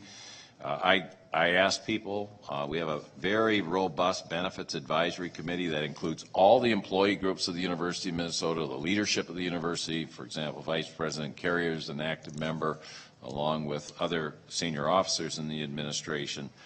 And I really said, we're going to have to make some tough calls here. You need to go to work on it, please, and give me a report and your recommendations soon. And this is sort of the beginning of that process. I asked them to save $10 to $11 million on the base healthcare costs on an annualized basis. And you can see in this slide that they're working on premium rate increases that would be assumed by employees. Increases in co-pays as a part of this system. You saw the cost savings you see in this graph that comes from a single plan administrator rather than two as we have now. We started with 5 or 6, I think, when we separated from the state. And our administration costs have really been driven down over this period of time. But anyway, we're really still working through this. I've also asked people to pay special attention to the impact on lower income employees. The worst kind of outcome, I think, is if people opt out of your health care plan, especially the healthiest people. And it's sort of like the problem of cutting your health care reimbursements and only to discover that you drive more people to emergency rooms and inadvertently increase health care costs. So they're modeling all of these issues. And I think the projected savings are going to be roughly in the 14-15-year range, or $1 million range. Why that's really important is it recovers about a $16 million fringe benefit under recovery. In the last 2 years, we have to adjust every 2 years according to federal guidelines. And it also shares in the anticipated increased costs going forward. I expect employees will be about 1/3 of the solution, and we'll have to solve the other 2 with our revenues and our own increases in productivity. I'm also recommending right now, and plan to bring this forward, a substantial modification in the defined contribution retirement program for academic employees, asking academic employees to assume an additional 3% of the costs We are on the higher end in this area relative to our academic peers, but we are not on the higher end of our academic peers when we look at total compensation. We're sort of right in the middle with the kind of freezes that we've been taking in the last couple of years. But I think going forward, people have more options now to save than they had in 1960. I've projected these savings at about, with my colleagues, at about $3 million a year at least for the first year, and it'll go up every year thereafter. You get out 6, 7 years as more and more people retire, and it's roughly in the $20 to $25 million, $30 million annual cost savings. And so this is another one of those efforts to try to get at the cost curves going forward. We have also been working on other efforts to at least manage the cost of the university. I mentioned the University of Minnesota Promise Scholarship changes. I don't need to get into those. You've heard about the Space Utilization Initiative. Our goal is to save $1 million a year, and actually $10 million a year in operating costs going forward by decommissioning space, rationalizing space more productively. And you have a plan now in front of you to decommission about 200,000 assignable square feet with significant cost savings. We've also had energy costs reductions at a time when energy costs have gone up. Construction management reforms have been very, very substantial. When I started, we had about 40% of our projects behind schedule and over budget. That's less than 2% today. And the amount of delay and the amount of over budget is really, really small in relationship to the management of our capital agenda. You can look at HEAPR strategy. You asked the question, what have we done with the capital budget? We've moved more and more of it to a HEAPR strategy where the university does not sustain debt. That reinforces what Vice President O'Brien said about putting more and more money into taking care of what we have.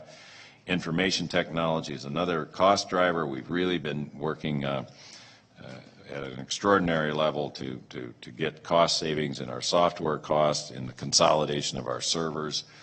That too is a major effort. We have a strategic sourcing procurement initiative that is designed to save $25 million a year in the longer term.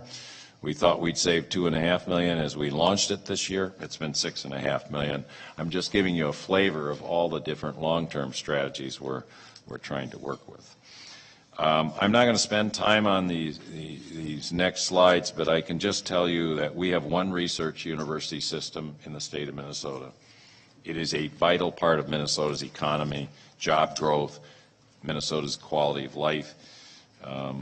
There isn't a single economist that studies these issues very carefully that will not tell you that having a strong, vibrant research university in the center of a strong, vibrant economy is essential to your long-term health and future.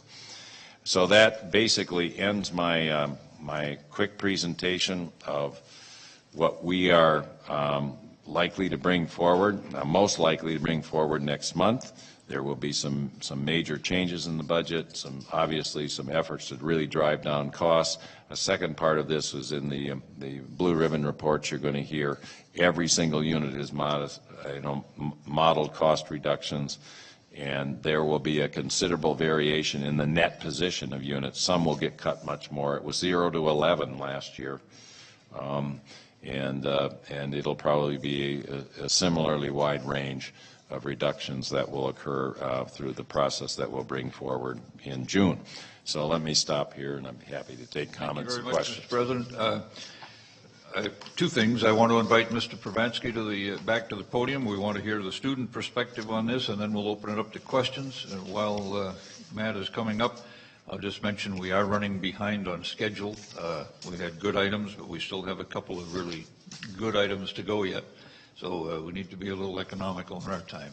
Mr. Pravansky. Thank you, Chair Allen, members of the board. I think in 2 years I've never spoken twice at a board meeting, so there's a first time for everything. I realize the time constraints, and I'll keep my comments brief. As mentioned previously, President Brunick's talked to the fact that these challenges are really being addressed with 1/3 addressed through tuition, a rise in tuition, and 2/3 in the reductions, reallocations, productivity gains. Some you might phrase it as efficiency, utilizing fewer resources but still trying to create the same product. And as students, we are always concerned with the rising cost of education for students, but we're also greatly concerned with that other two-thirds, how those budget challenges will affect the other areas of the university. Though offering retirement incentives as one program example may end up help the university reach its short-term budget needs, it may also add to the stress that the university faculty and staff are currently feeling. And that's something that President Brunick spoke to. It's something that's really, they've been doing an unbelievable job, but it continues to stress their work every single day.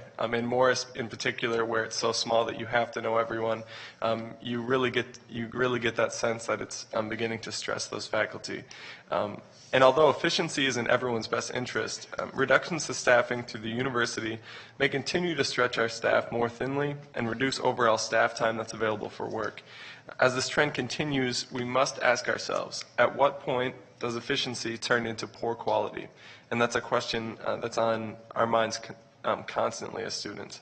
As we ask ourselves these kind of questions, we must always remember that we are in a highly competitive national, if not international, market for education. We're constantly seeking the best students, staff, and faculty to continue the success of the university. And if we are to continue as one of the top universities in the country, we need to continue to ask those difficult questions. And many of those were raised by President Brunick during his report, but as students, we are feeling the same type of need. Thank you very much. Questions, comments? Regents Fagan. Thank you. We won't go into the discussion that I started this morning at breakfast, but I do have two questions of Fitz, if I could. The first is, just for my information, a 1% increase in tuition amounts to what type of monies to the system of the University of Minnesota?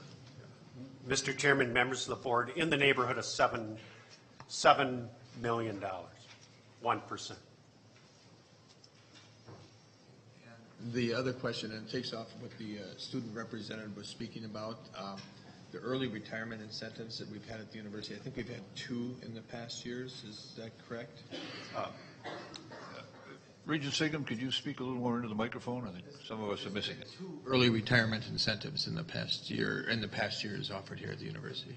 Mr. Chairman, members of the committee, in the last few years, there's been 2. There is one underway today that closes on May 14th, I believe. 50. Mr. Chairman. Mr. Fitzenreiter, while I've looked at the total number of employees, FTEs at the university, the information which you've given me, even though we've had 2 early retirement incentives, it really hasn't seemed to affect the number of FTEs, full-time equivalents at the university system. Have they just been positions that we refill as opposed to, the student representative said, becoming more inefficient to the point that we start losing a service? Why has the number of FTEs not reduced with the early retirement packages we've offered? Mr. Chairman, members of the committee, the one that closes very shortly, I don't have a count today of how many folks have signed up for that one, so I can't respond to whether that will lower the overall FTEs. But one of the key features of an early retirement program is not just lowering the overall number of employees, but the savings you get by refilling with an employee that costs less. So positions aren't filled, but also the positions that are filled with employees that cost less than what are typically the senior employees who are leaving the university. And that delta saves quite a bit of money. If I could add a question to that, would it not be correct to say also that many more of our employees today are funded by the increased research grants than are funded by tuition and state funding? And so indeed the number of employees funded by those 2 sources has indeed dropped. Mr. Chairman, members of the committee, I've certainly heard plenty of questions over the last few days about the global numbers of the university, and I just want to remind committee members, and maybe it's incumbent upon us to do a clear job of it, but if we're increasing folks in housing or athletics or parking or sponsored research grant, we're still going to increase employees or increase the budget. What we'll do a better job of is showing you by fund source, because when you just look at the global numbers, you'll see something different than when you have to go in and look at the funding source. And that's where the savings is likely to be accruing in those activities that are funded off of state and tuition dollars, but they may be increasing in sponsored research or grant activity. And when you add them together, it appears that things aren't changing, and they are. Other questions? Yes. Regent Larson. I think the other thing we need to keep in mind is if the number of employees is the same as it was to Regent Sigham's question, the number of employees per student has dropped because the number of students is up substantially. Regent Frobenius. Mr. President, did you have a point on there, or Regent Frobenius? Well, I really smile at the round of questionings because it raises an issue that I think is ultimately going to have to be solved by higher education, and I hope the University of Minnesota would ultimately take the lead at this. At the end of the day, we're in various lines of businesses. One is a research organization, two is a direct education organization, and we've got some extension and a couple of other activities. We really don't have a decent way of allocating our costs to each of those enterprises. And what some people are saying here is saying, my God, you've had a big increase in budgets over the years, and you've made all these cuts, and you still got the same number of people around. We really don't have the data that allows us to identify, here's the additional costs of our costs that were attributed to our revenue-producing grant increase, and here's the cost increase that we're due with our increase related to our increase in student population and our increased production of graduates. Till higher, I've always been frustrated that I couldn't get that sold at the University of Minnesota, but I've begun to realize that that's the pattern in higher education as a whole. Somehow we got to find our way through that maze, because I think our public accountability is going to require us to be able to defend those various elements. Mr. President. Chair and members of the board, apropos to what was just said by Regent Frobenius, those data are available. The ratios that help you understand these trends are available, and we'll just find better and better ways to present them. I think that's just part of the financial planning and stewardship obligations that we have to the board and to the broader community. I will say one other thing, though. I don't think it's a bad news story. If you can increase your productivity, you can increase your revenues, but I do think we have to look at these ratios. And, I think Mr. Bravatsky was talking about this. You're starting to see some real stresses right now in course availability, advisors for students. There's been a real decline in teaching faculty in the last few years. Those things are not good trends long term if we want to keep the quality of the university going forward. We have used the retirement incentive program. I happen to believe it's one of the most creative options we've had for people to plan their future and for the university to plan the restructuring of its workforce. And it is now being adopted by many other universities across the country. It allows the reduction in workforce in selected areas of the university in relationship to revenue sources to be more planned than unplanned, and it allows people to plan this transition to retirement. We generally do not replace 60% of the people who take advantage of this retirement incentive program. We try to restructure the work and make the operation more productive. I don't believe we can keep these revenue increases going at this rate with more and more reductions of the kind we're seeing at the state level. And Minnesota's just going to have to decide whether it wants to be one of the leaders in the country in competing for grants and contracts, research for innovation, the best quality education for students, or whether it wants to take a back seat and watch the rest of the world eat our lunch. But I do have opinions, you can tell. I'm sorry to be kind of frustrated about this, but I don't think I don't think we can cut ourselves into a more creative future. I do think we need to cut and prune and be good stewards of the public resources, but all you have to do is look at the indicators and where they're going to take some real pride in the fact that we've worked our way through adversity, and I think have made this a much stronger university. Now it's our responsibility to keep it that way. Critical subject, but we're missing a big piece, namely the state action, and we will have more opportunities to discuss this budget. And I'm a little anxious to move on to the next item, which is one of the items that creates the results we have that we've just been talking about. But I don't want to do it without asking, are there further questions on this subject? Just a little guidance in deciding whether to ask them. Regent Ramirez. Thank you, Chair Allen. Clarification question. The retirement program changes are for brand new employees, and so current employees will not see a change in their employment contribution. Is that right? Yes.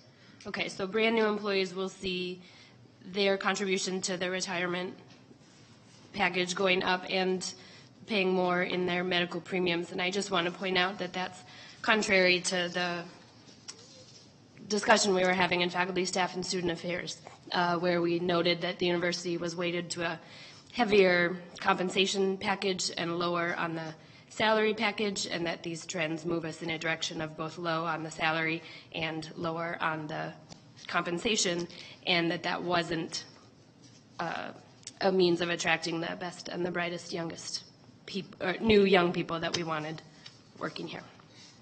Good point. Are we ready to move on to the next item? Let's do that. Thank you very much, Vice President Fitzenreiter and President Brunix. Item 10, recommendations of the Blue Ribbon Committee system-wide. I call to the podium Senior Vice President and Provost Tom Sullivan and Senior Vice President Robert Jones.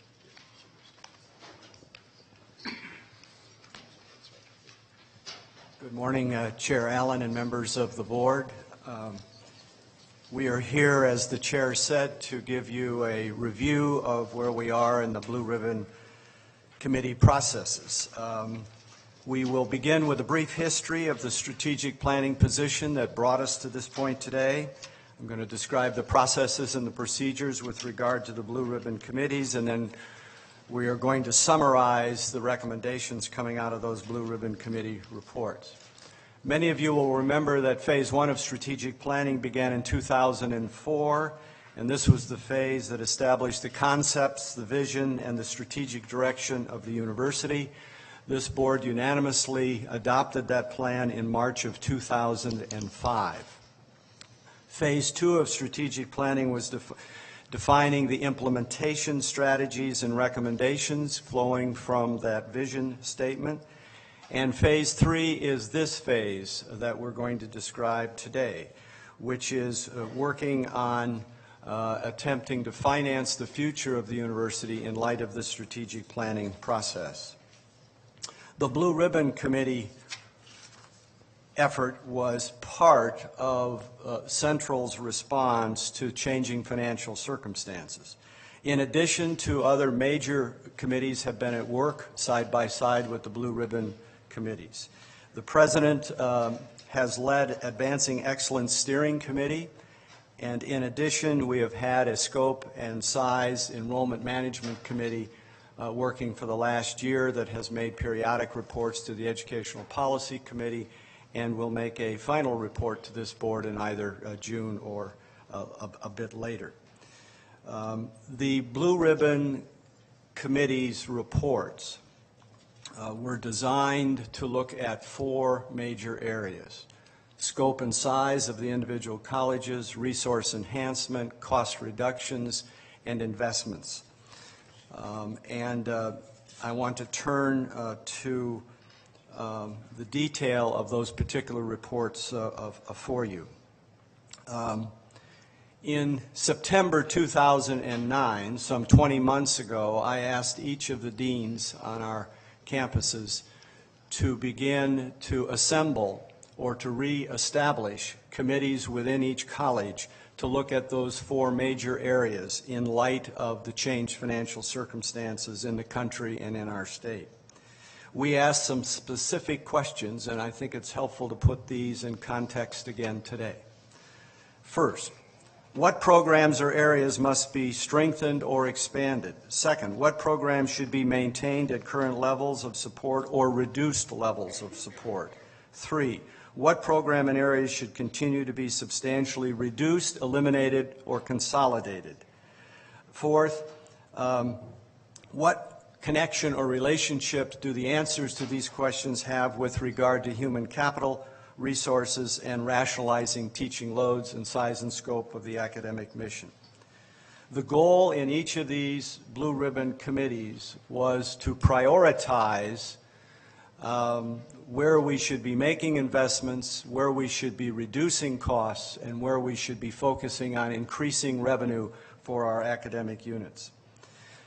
The next step was to take our blue ribbon reports, the detail of which I'm going to review in just a minute, and help it inform the annual compact and budget discussions at the university. Those budget discussions take place in February and March. They have taken place this year. And so we had the benefit of the blue ribbon recommendations as we had our annual budget conversations with each of the collegiate units.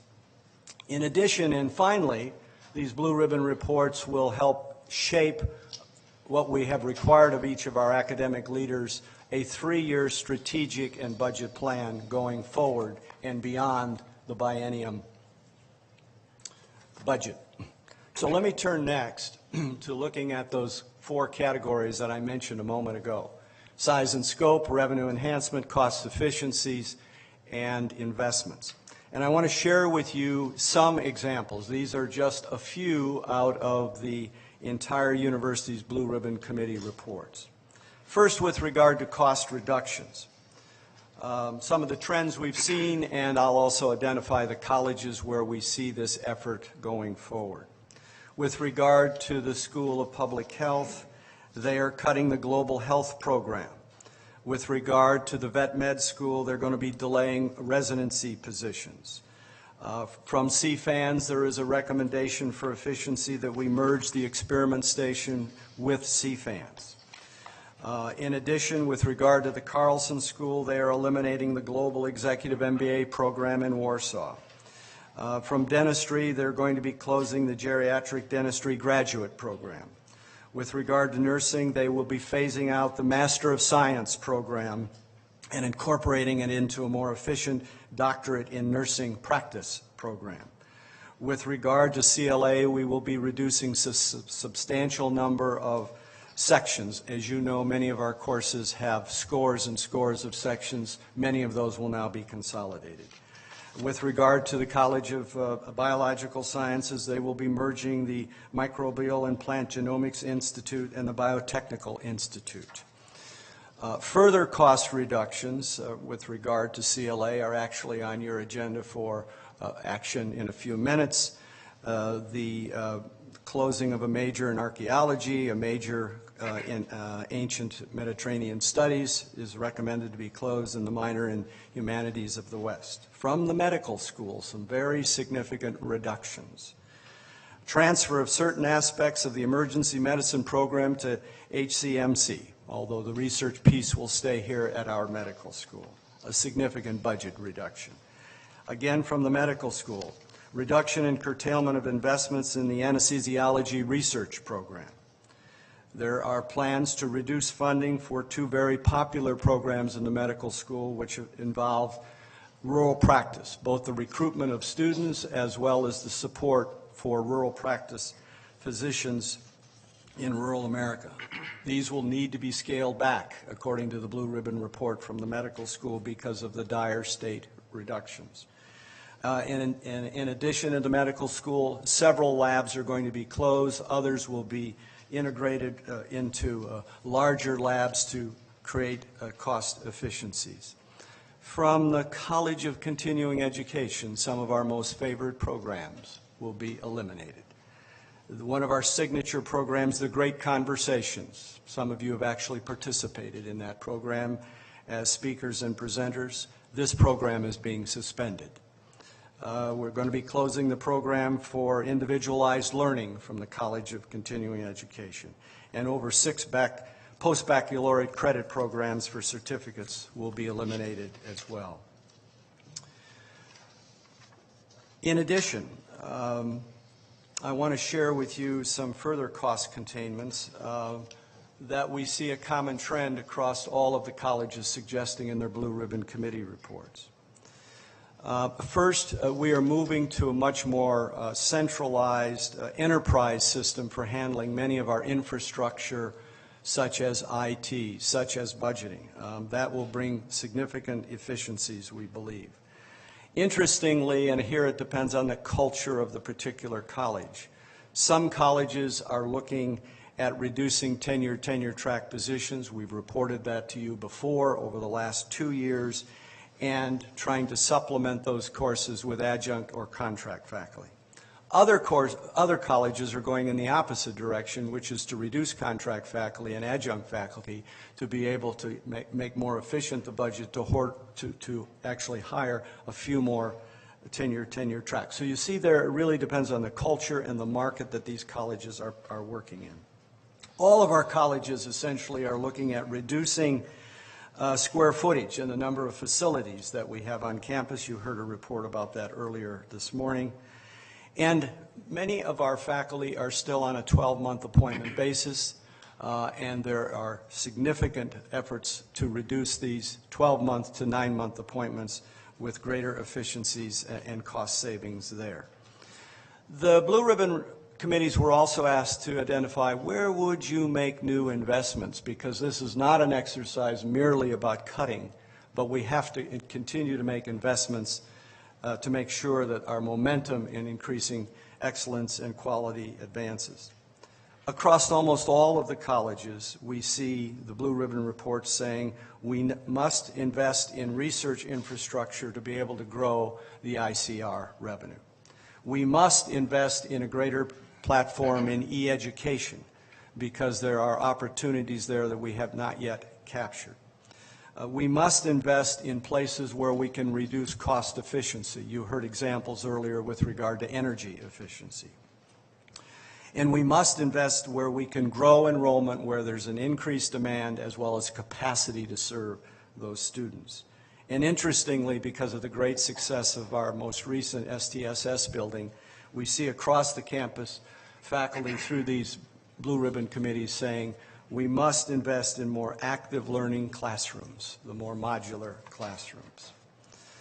We're also seeing across the board the colleges saying they all want to expand web-based e-education. We see, interestingly, across almost all of the colleges an expansion for professional and terminal master's degrees. These are the master's degrees that would not normally lead to a PhD in part of the cycle of education, where we see great demand, particularly in our local community, for these professional and terminal degrees that will help the advancement of one's professional path.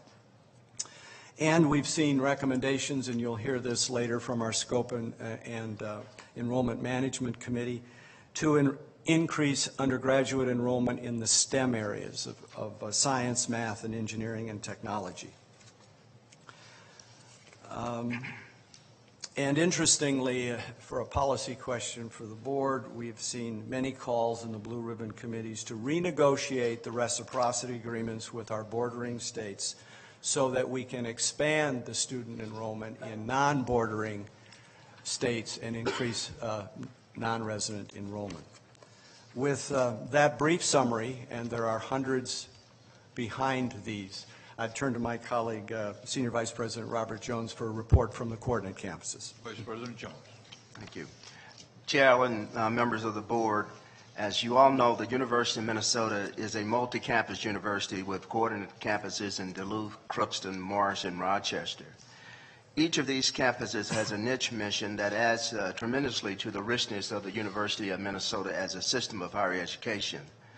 As well, the system portfolio also includes a couple of other system-wide units, like the University of Minnesota Extension, which works across a number of colleges and campuses to provide evidence-based solutions to practical problems in communities.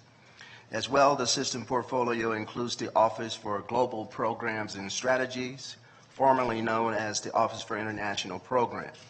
These campuses and system-wide units were asked to also asked to engage in a Blue Ribbon planning process in order that they will be able to sustain the momentum created by the strategic positioning process and to also re-examine their initial strategic plans in the context of the current financial challenges and the declining resource, and I also might add demographic trends that impact their ability to achieve educational goals. And what I'd like to do before I get into some of the specific decisions or recommendations about changes in size and scope and generating revenue and cost containments that these campuses have gone through, I think it's important to highlight some of the trends which kind of serve as a backdrop for their decision making and the processes they've gone through with these Blue Ribbon committees. As we all know, Minnesota has become more urban, or is becoming more urban, with more than 50% of the state's population living in the Twin Cities area, and with other regional hubs like Duluth, Rochester, St. Cloud, Mankato, and Wilmer are gaining population, while small towns are losing population rapidly. Moreover, there are more four-year higher education institutions in certain sections of the state where a lot of our campuses are located, where there are more students than there are less students to fill the entering class than these campuses can accommodate. And so the cost of attaining an education at our coordinate campuses is also, in many cases, higher than the regional peers. The coordinate campuses are more heavily dependent upon state revenue or state aid than the Twin Cities campus, and I think this has important implications for overall the long-term vitality of these campuses. Our current economic climate and innovative recruitment efforts has led to a significant increase, an unprecedented increase in the number of students on these coordinate campuses, creating significant infrastructure needs as well, such as residence halls and recreational facilities. So the biggest question that these campuses face at this juncture is how can it continue to accommodate the increased enrollment with the uncertainty about the ability to sustain these enrollment given the decline and the demographic shifts that are occurring at the high school level. One has to think very carefully about building new infrastructure unless there's a significant indication that the enrollment trends are going to at least be stabilized. Many of these trends as well in the past have led to the significant restructuring of extension that you well know of, from 91 offices to the current 16 regional offices. Extension has had to completely rethink his business model in terms of how it delivers its services to the citizens of the state, because many of the farms that are currently operating in the state are part of large or corporate type farms, and the extension service has had to use electronic communication as a way of accessing and connecting to its clientele in ways that are unprecedented. So I think all of these demographic shifts have tremendously caused all of these units to think differently about the future, and you will see some of that reflected in the Blue Ribbon recommendations that will be coming forward. One other trend I'd just like to mention before I move into the detail is that globalization is absolutely critical to the success of our state and to our students. The Regents have made it very clear that they want our students to have a global experience by requiring that 50% study abroad before they graduate. And we're also expanding our presence and our partnerships abroad, including reestablishing partnerships in Morocco. We're in the process of creating a very deep partnership with the UN FAO, and we've opened new offices in China, India, and Uganda. So I think all these trends clearly have an impact on the future and how these campuses and system-wide resources are thinking about the future. To get into some of the specific recommendations, I'll start first with the recommendations for program expansion. And these recommendations will be coming from UMC, University of Minnesota, Duluth, Morris, and Rochester. Across all of these campuses, the common thread is they will be continuing to expand enrollment as a significant way to expand programs. Enrollments have increased 6 to 8% over the last 2 years at UMC and University of Minnesota Morris without substantive increase in faculty and staff. University of Minnesota Rochester will continue to expand to 700 students by the fall of this year by admitting 150 new students in the fall. They also will be admitting about 50 students into a new Bachelor's of Science in Health Professional program, which is a junior admitting program that will be launched in partnership with Mayo Health Sciences. This program will serve the allied health fields such as respiratory care, sonography, radiotherapy, and radiography. We will admit, they will be admitting about 20 students this fall into that program, which is a unique program in the nation and will continue to add to the richness of the educational offering at UMR. The Global Programs and Strategy Alliance, as I said, formerly known as the Office for International Program, will increase the number of students studying abroad. Has been a very much an important part of that mission. But they are being asked more and more by collegiate units to assist with the expansion of our presence around the world, to assist with the establishment and management of large global or center grants, and to manage large partnerships. And as I said, examples are the UNFAO project, reinitiating projects in Morocco, and a very innovative One Health initiative in Central and Eastern Africa that is providing an opportunity for the university to play a leading role in helping to be able to do a better job of detecting, diagnosing, and hopefully controlling the outbreak of zoonotic diseases in this part of the world, and the University of Minnesota is taking a leadership role in that regard. As you can imagine, also, there are significant opportunities for program reductions across these campuses and system-wide resources. And so some of the reductions that are coming out of this committee's work, for example, at University of Minnesota Crookston, they appointed a special curriculum group that was a subdivision of that Blue Ribbon Committee. They reviewed all 29 degree programs across the campuses and resulted in several different categories. Those programs that had strong potential to be increased or to increase enrollment with additional investment, those that should be discontinued, and those that should be considered for elimination. As you might imagine, having this kind of discussion in a very small campus environment is very, very difficult. But I have to commend the campus for being courageous. And out of this process, they are recommending the elimination of degree programs in agricultural education, hotel, restaurant, and tourism management, organization psychology. And the ag education program is the one that has been generating a lot of interest and a lot of concern from the ag community. However, the recommendation is a solid one because the BS in agricultural education has only 26 students in the last 10 years, and only 13 of those individuals are still teaching. So that gives you some ideas in terms of some of the decisions that are being made. And I know we're running short of time, so I'm going to jump now to some ideas about revenue generation. And while each of these campuses have some very innovative and thoughtful recommendations in that regard, I'd just like to highlight one from the University of Minnesota Morris, where they will consider continuing to enhance revenue through enrollment increases, and they're considering offering a new 3-year baccalaureate degree program that will leverage the fact that they've observed a significant increase in their new freshman students who come into the campus with the equivalent of 1 or more years of college credit via prior participation in PSEO and college in the school and AP kinds of credits. And so they're actually thinking about if it would be feasible to take advantage of that by creating a new 3-year baccalaureate degree program. In terms of cost containment, again, trying to provide perhaps equal time to each of the campuses.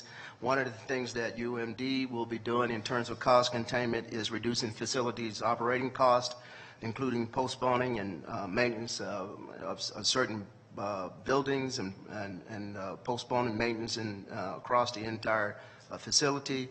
They will be instituting energy saving measures such as reducing heat during breaks. University of Minnesota Morris is also instituting significant cost savings by adding a second wind turbine that was approved by this board, and using a series of solar panels that will be used to warm the swimming pool, as an example. Another thing that we've done is created the University of Minnesota System Council as a way of systematically working across all of these campuses and all statewide, system-wide offices to integrate decision-making, to reduce redundancies across the system.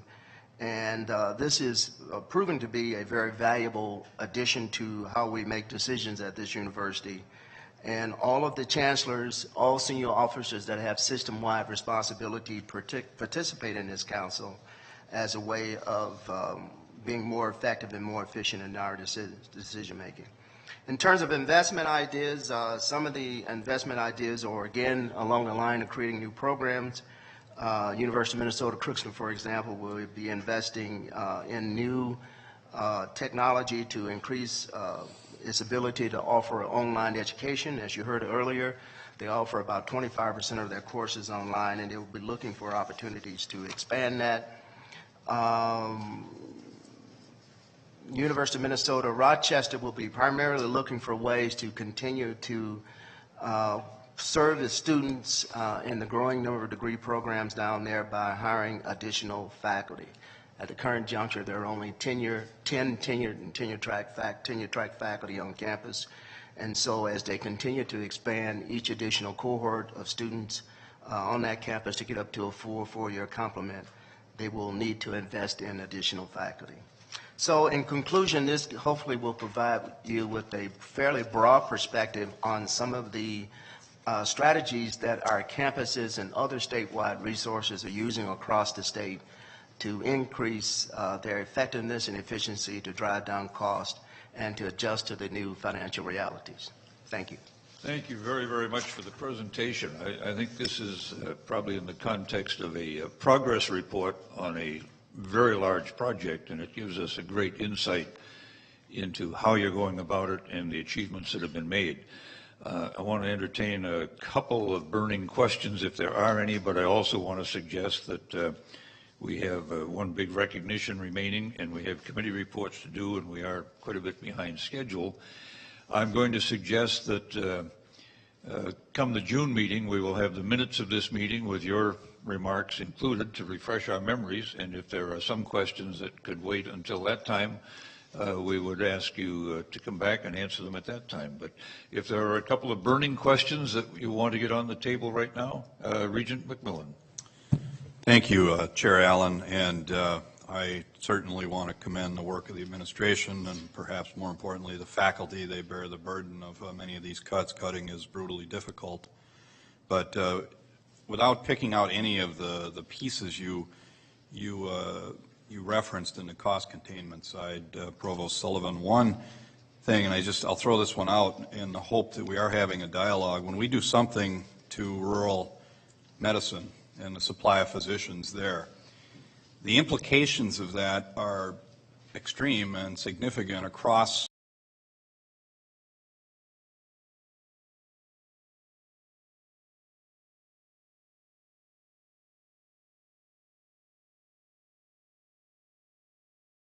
and my hope is that we're having a pretty deep dialogue with the providers in the healthcare world in a case like that, with state government, with local government about the long-term implications of that. So, 10 years down the road, people aren't looking back going, how did we get here?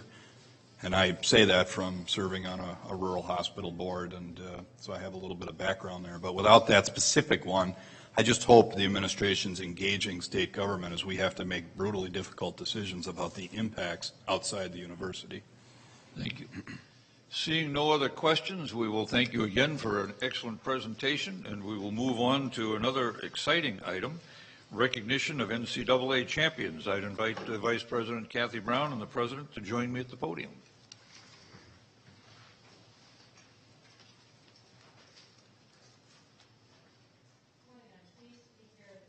To have the opportunity to recognize our NCAA champions this year. This is always a fun recognition. And I'd like to come forward, Terry Niesner, Kelly Kramer, and Haley Spencer. Haley captured the national title in the 200-yard breaststroke, giving the Golden Gophers their third title at the 2011 NCAA Women's Swimming and Diving Championships. Haley won the national title with a career best time of 2 minutes, 6 and 12 tenths seconds. We didn't have enough water up here. Jillian Tyler and Kelsey Bryant are members of our swim and dive team also, and they're unable to be here this morning. Jillian captured the national title in the 100-yard breaststroke. She is the second Golden Gopher to win the NCAA title in the 100-yard breaststroke and the first to earn All-American honors in this same individual event for 4 years in a row. Kelsey Bryant captured the national title in the 1-meter diving at the 2011 NCAA Women's Swimming and Diving Championships. Kelsey adds this championship title to the one she won last year in the 3-meter springboard event. She is the first 2-time national champion in Golden Gopher diving history. She's coached by Wenbo Chen, our diving coach, who is also unable to be here today. Minnesota enjoyed its best finish at the national meet, finishing in 9th place, scoring the most points in history for the Gophers with 192. And they left the championship event with 13 of our 15 competing athletes earning All-American honors. So an outstanding year for our swim and dive team here in the Twin Cities.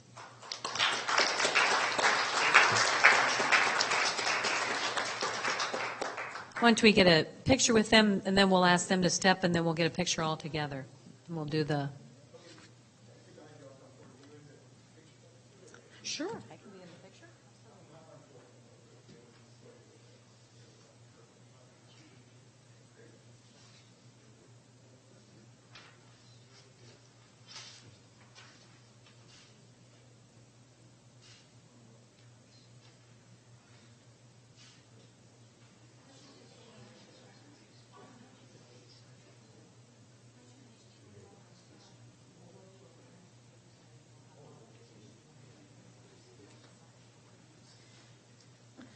Okay, now I'd like Coach Bob Nelson to come forward. He is actually serving as representative of 2 national championship teams today. Bob is the head football coach at UMD and as well as the athletic director. And this past fall, the UMD football team beat Delta State University 20-17, won its 2nd national championship in 3 seasons under Coach Nelson's guidance. They won this most recent one with a last-second 32-yard field goal as time expired on the clock. So just to keep things exciting. UMD became the first NCAA Division II club ever to go 15-0 in one season more than once, and only 8 other schools in Division II have claimed multiple titles. This year, 9 UMD football players have earned all-academic team recognition, and Coach Nelson was named Coach of the Year by 2 organizations, the Liberty Mutual's NCAA Division II Coach of the Year, and then American Football Coaches Association and Division II Coach of the Year. So let's congratulate Bob for those accomplishments. We'll ask him to stay at the podium because he's also representing the hockey team. And as I think you may be aware, this year the UMD men's hockey team won the Division I national championship at our own St. Paul's Xcel Energy Center a few weeks ago. They made their first appearance in the Frozen Four since 2004, and this year they not only played but won the championship game, winning 3-2 in overtime. Bob likes the close finishes, as you can tell. They avenged their earlier loss to Denver and went on from the 2004 season and went on to win the tournament this year. Just this week, Senator Klobuchar and Senator Franken sponsored a resolution in the U.S. Senate honoring the UMD Bulldogs on winning the NCAA Men's National Hockey Championship. So let's also give a round of applause to Bob for this championship as well.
Again, congratulations to all of you, and thank you for helping to keep the university on the map. Reports of the various committees. Report of Educational Planning and Policy Committee in the absence of Chair Simmons. Regent Ramirez. Mr. Chair, the Education Planning and Policy Committee had 2 action items. One is the Board of Regents policy on academic freedom and responsibility. The committee unanimously recommends approval of proposed changes to the Board of Regents policy on academic freedom and responsibility. These changes clarify the intent of the policy. I move approval of the revised policy. Is there a second? Second. Seconded, Regent Larson. A discussion? If not, all in favor, aye. Aye. Opposed? Carried. The committee unanimously recommends approval of the consent report, which includes a variety of academic program changes. I move its approval. Is there a second? Second. Seconded, Regent Larson. Discussion? All in favor, aye. Aye. Opposed? Carried. Under non-action items, the committee also discussed and received information on proposed revisions to the Board of Regents policy on tuition and fees, Hormel Institute research agreements, and an update on the university's undergraduate writing initiatives. That concludes my report. Thank you very much. Report of the Facilities Committee. Chair Hung. Thank you, Mr. Chair. The committee had 6 action items. The first was a real estate transaction. The committee unanimously recommended approval of the following real estate transaction: agreement with Manchester Grand Hyatt Hotel, San Diego for continuing medical education's 2012 World Symposium from February 5th through 12th in 2012. I move approval of the transaction. Is there a second? Second. Seconded, Regent Beeson. Discussion? If not, all in favor, aye. Aye. Opposed? Carried. The second item, the committee unanimously recommended approval of schematic plans for the Lind Hall first floor remodeling project. I move approval of the plans. Is there a second? Second. Seconded, Regent McMillan. Discussion? If not, all in favor, aye. Opposed? Carried. Then we have 3 resolutions on the demolition and/or deconstruction of Twin Cities buildings. The first one is the Norris Hall EAW. The committee unanimously recommended approval of a resolution related to the environmental assessment worksheet, from which now on I'll refer to as EAW, for the Norris Hall deconstruction and demolition. I move approval of the resolution. Is there a second? Second. Second. Discussion? All in favor, aye? Opposed? Carried. The second one is the Veterinary Anatomy Building EAW. The committee unanimously recommended approval of a resolution related to the EAW for the Veterinary Anatomy Building deconstruction and demolition. I move approval of the resolution. Is there a second? Seconded, Regent Frobenius. Discussion? All in favor, aye? Aye. Opposed? Carried. The last one, the committee unanimously recommended approval of a resolution related to the EAW for the Westbrook Hall deconstruction and demolition. I move approval of the resolution. Is there a second? Second. Seconded, Regent Larson. Discussion, all in favor, aye? Aye. Opposed? Carried. The last one is the consent report. The committee unanimously recommended approval of the consent report, which contained the following. First one, perpetual conservation easement covering 26 acres at Fenn's Research Facility on the Duluth campus, and a 5-year lease for the Midwestern Higher Education Commission for 3,237 square feet as West Bank Office Building. I move approval of the consent report. Is there a second? Seconded, Frobenius. Discussion? If not, all in favor, aye. Aye. Opposed? Carried. Thank you. Under non-action items, we had three things that happened. The real estate transactions. The committee reviewed the following real estate transactions: agreements for the university facilities and services for J. Robinson Wrestling Camp from June 26 through July 29, 2011 in the Twin Cities campus. Second item was the acquisition of 350 acres in Lake County Wilderness Research Center from the University of Minnesota Foundation, and a 99-year lease for University of Minnesota Hormel Institute. These items will return to the committee for action at a future meeting.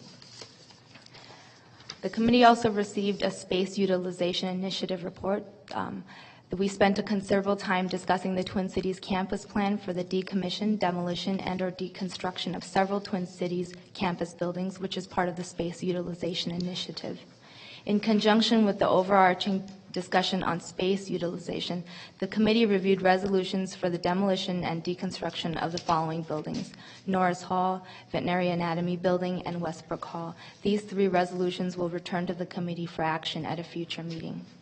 And lastly, the committee received a presentation on the Central Corridor Light Rail project focusing on the construction schedule and effect on the campus, university communication plans, and continued efforts regarding research and mitigation. That concludes my report. Thank you very much, Regent Hung. Report of the Faculty, Staff, and Student Affairs Committee. Regent Johnson is representing us at a graduation, as previously noted. The report will be from Regent Cohen.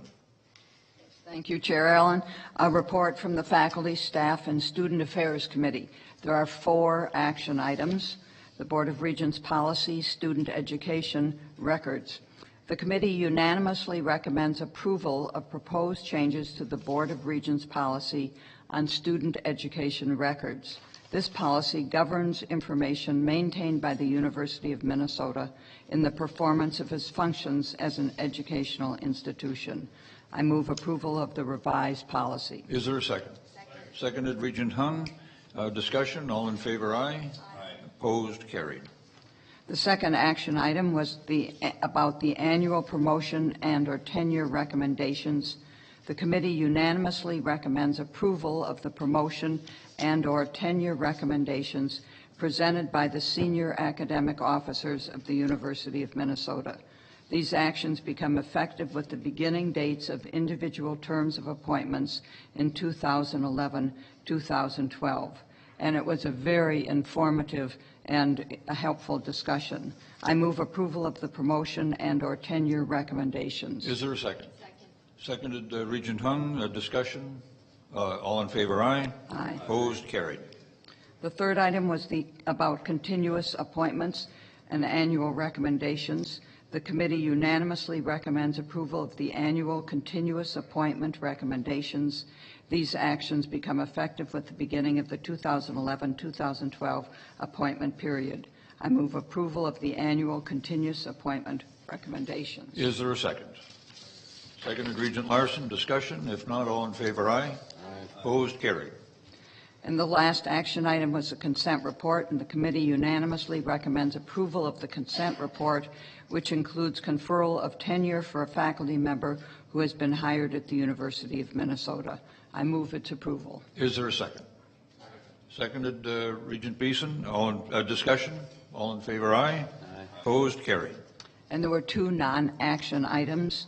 We discussed and received information on proposed revisions to the Board of Regents policy on faculty tenure and promotion, and trends and benchmarks related to faculty compensation. That ends my report. Thank you very much. Report of the Finance and Operations Committee, Regent Frobenius. Thank you, Chair Allen. Under our consent report, the committee unanimously recommended approval of the consent reports, which included purchases of goods and services over $1 million. I move approval of that consent report. Is there a second? Second. Second, Regent Hung. Discussion, if not, all in favor, aye. Aye. Opposed, carried. In light of all the other finance and budget issues in front of the university, we didn't have any other action items, but we do have had some interesting non-action items. We had a discussion of 2 proposed policies, the Board of Regents policy for endowment fund and the Board of Regents policy for investment functions. The policy proposal focused on clarifying the objectives of the investment funds and significantly improved reporting and monitoring of all elements of performance, asset allocation, risk level, liquidity, and attributions of performance, among others, and was recommended by management and the President's Investment Advisory Committee.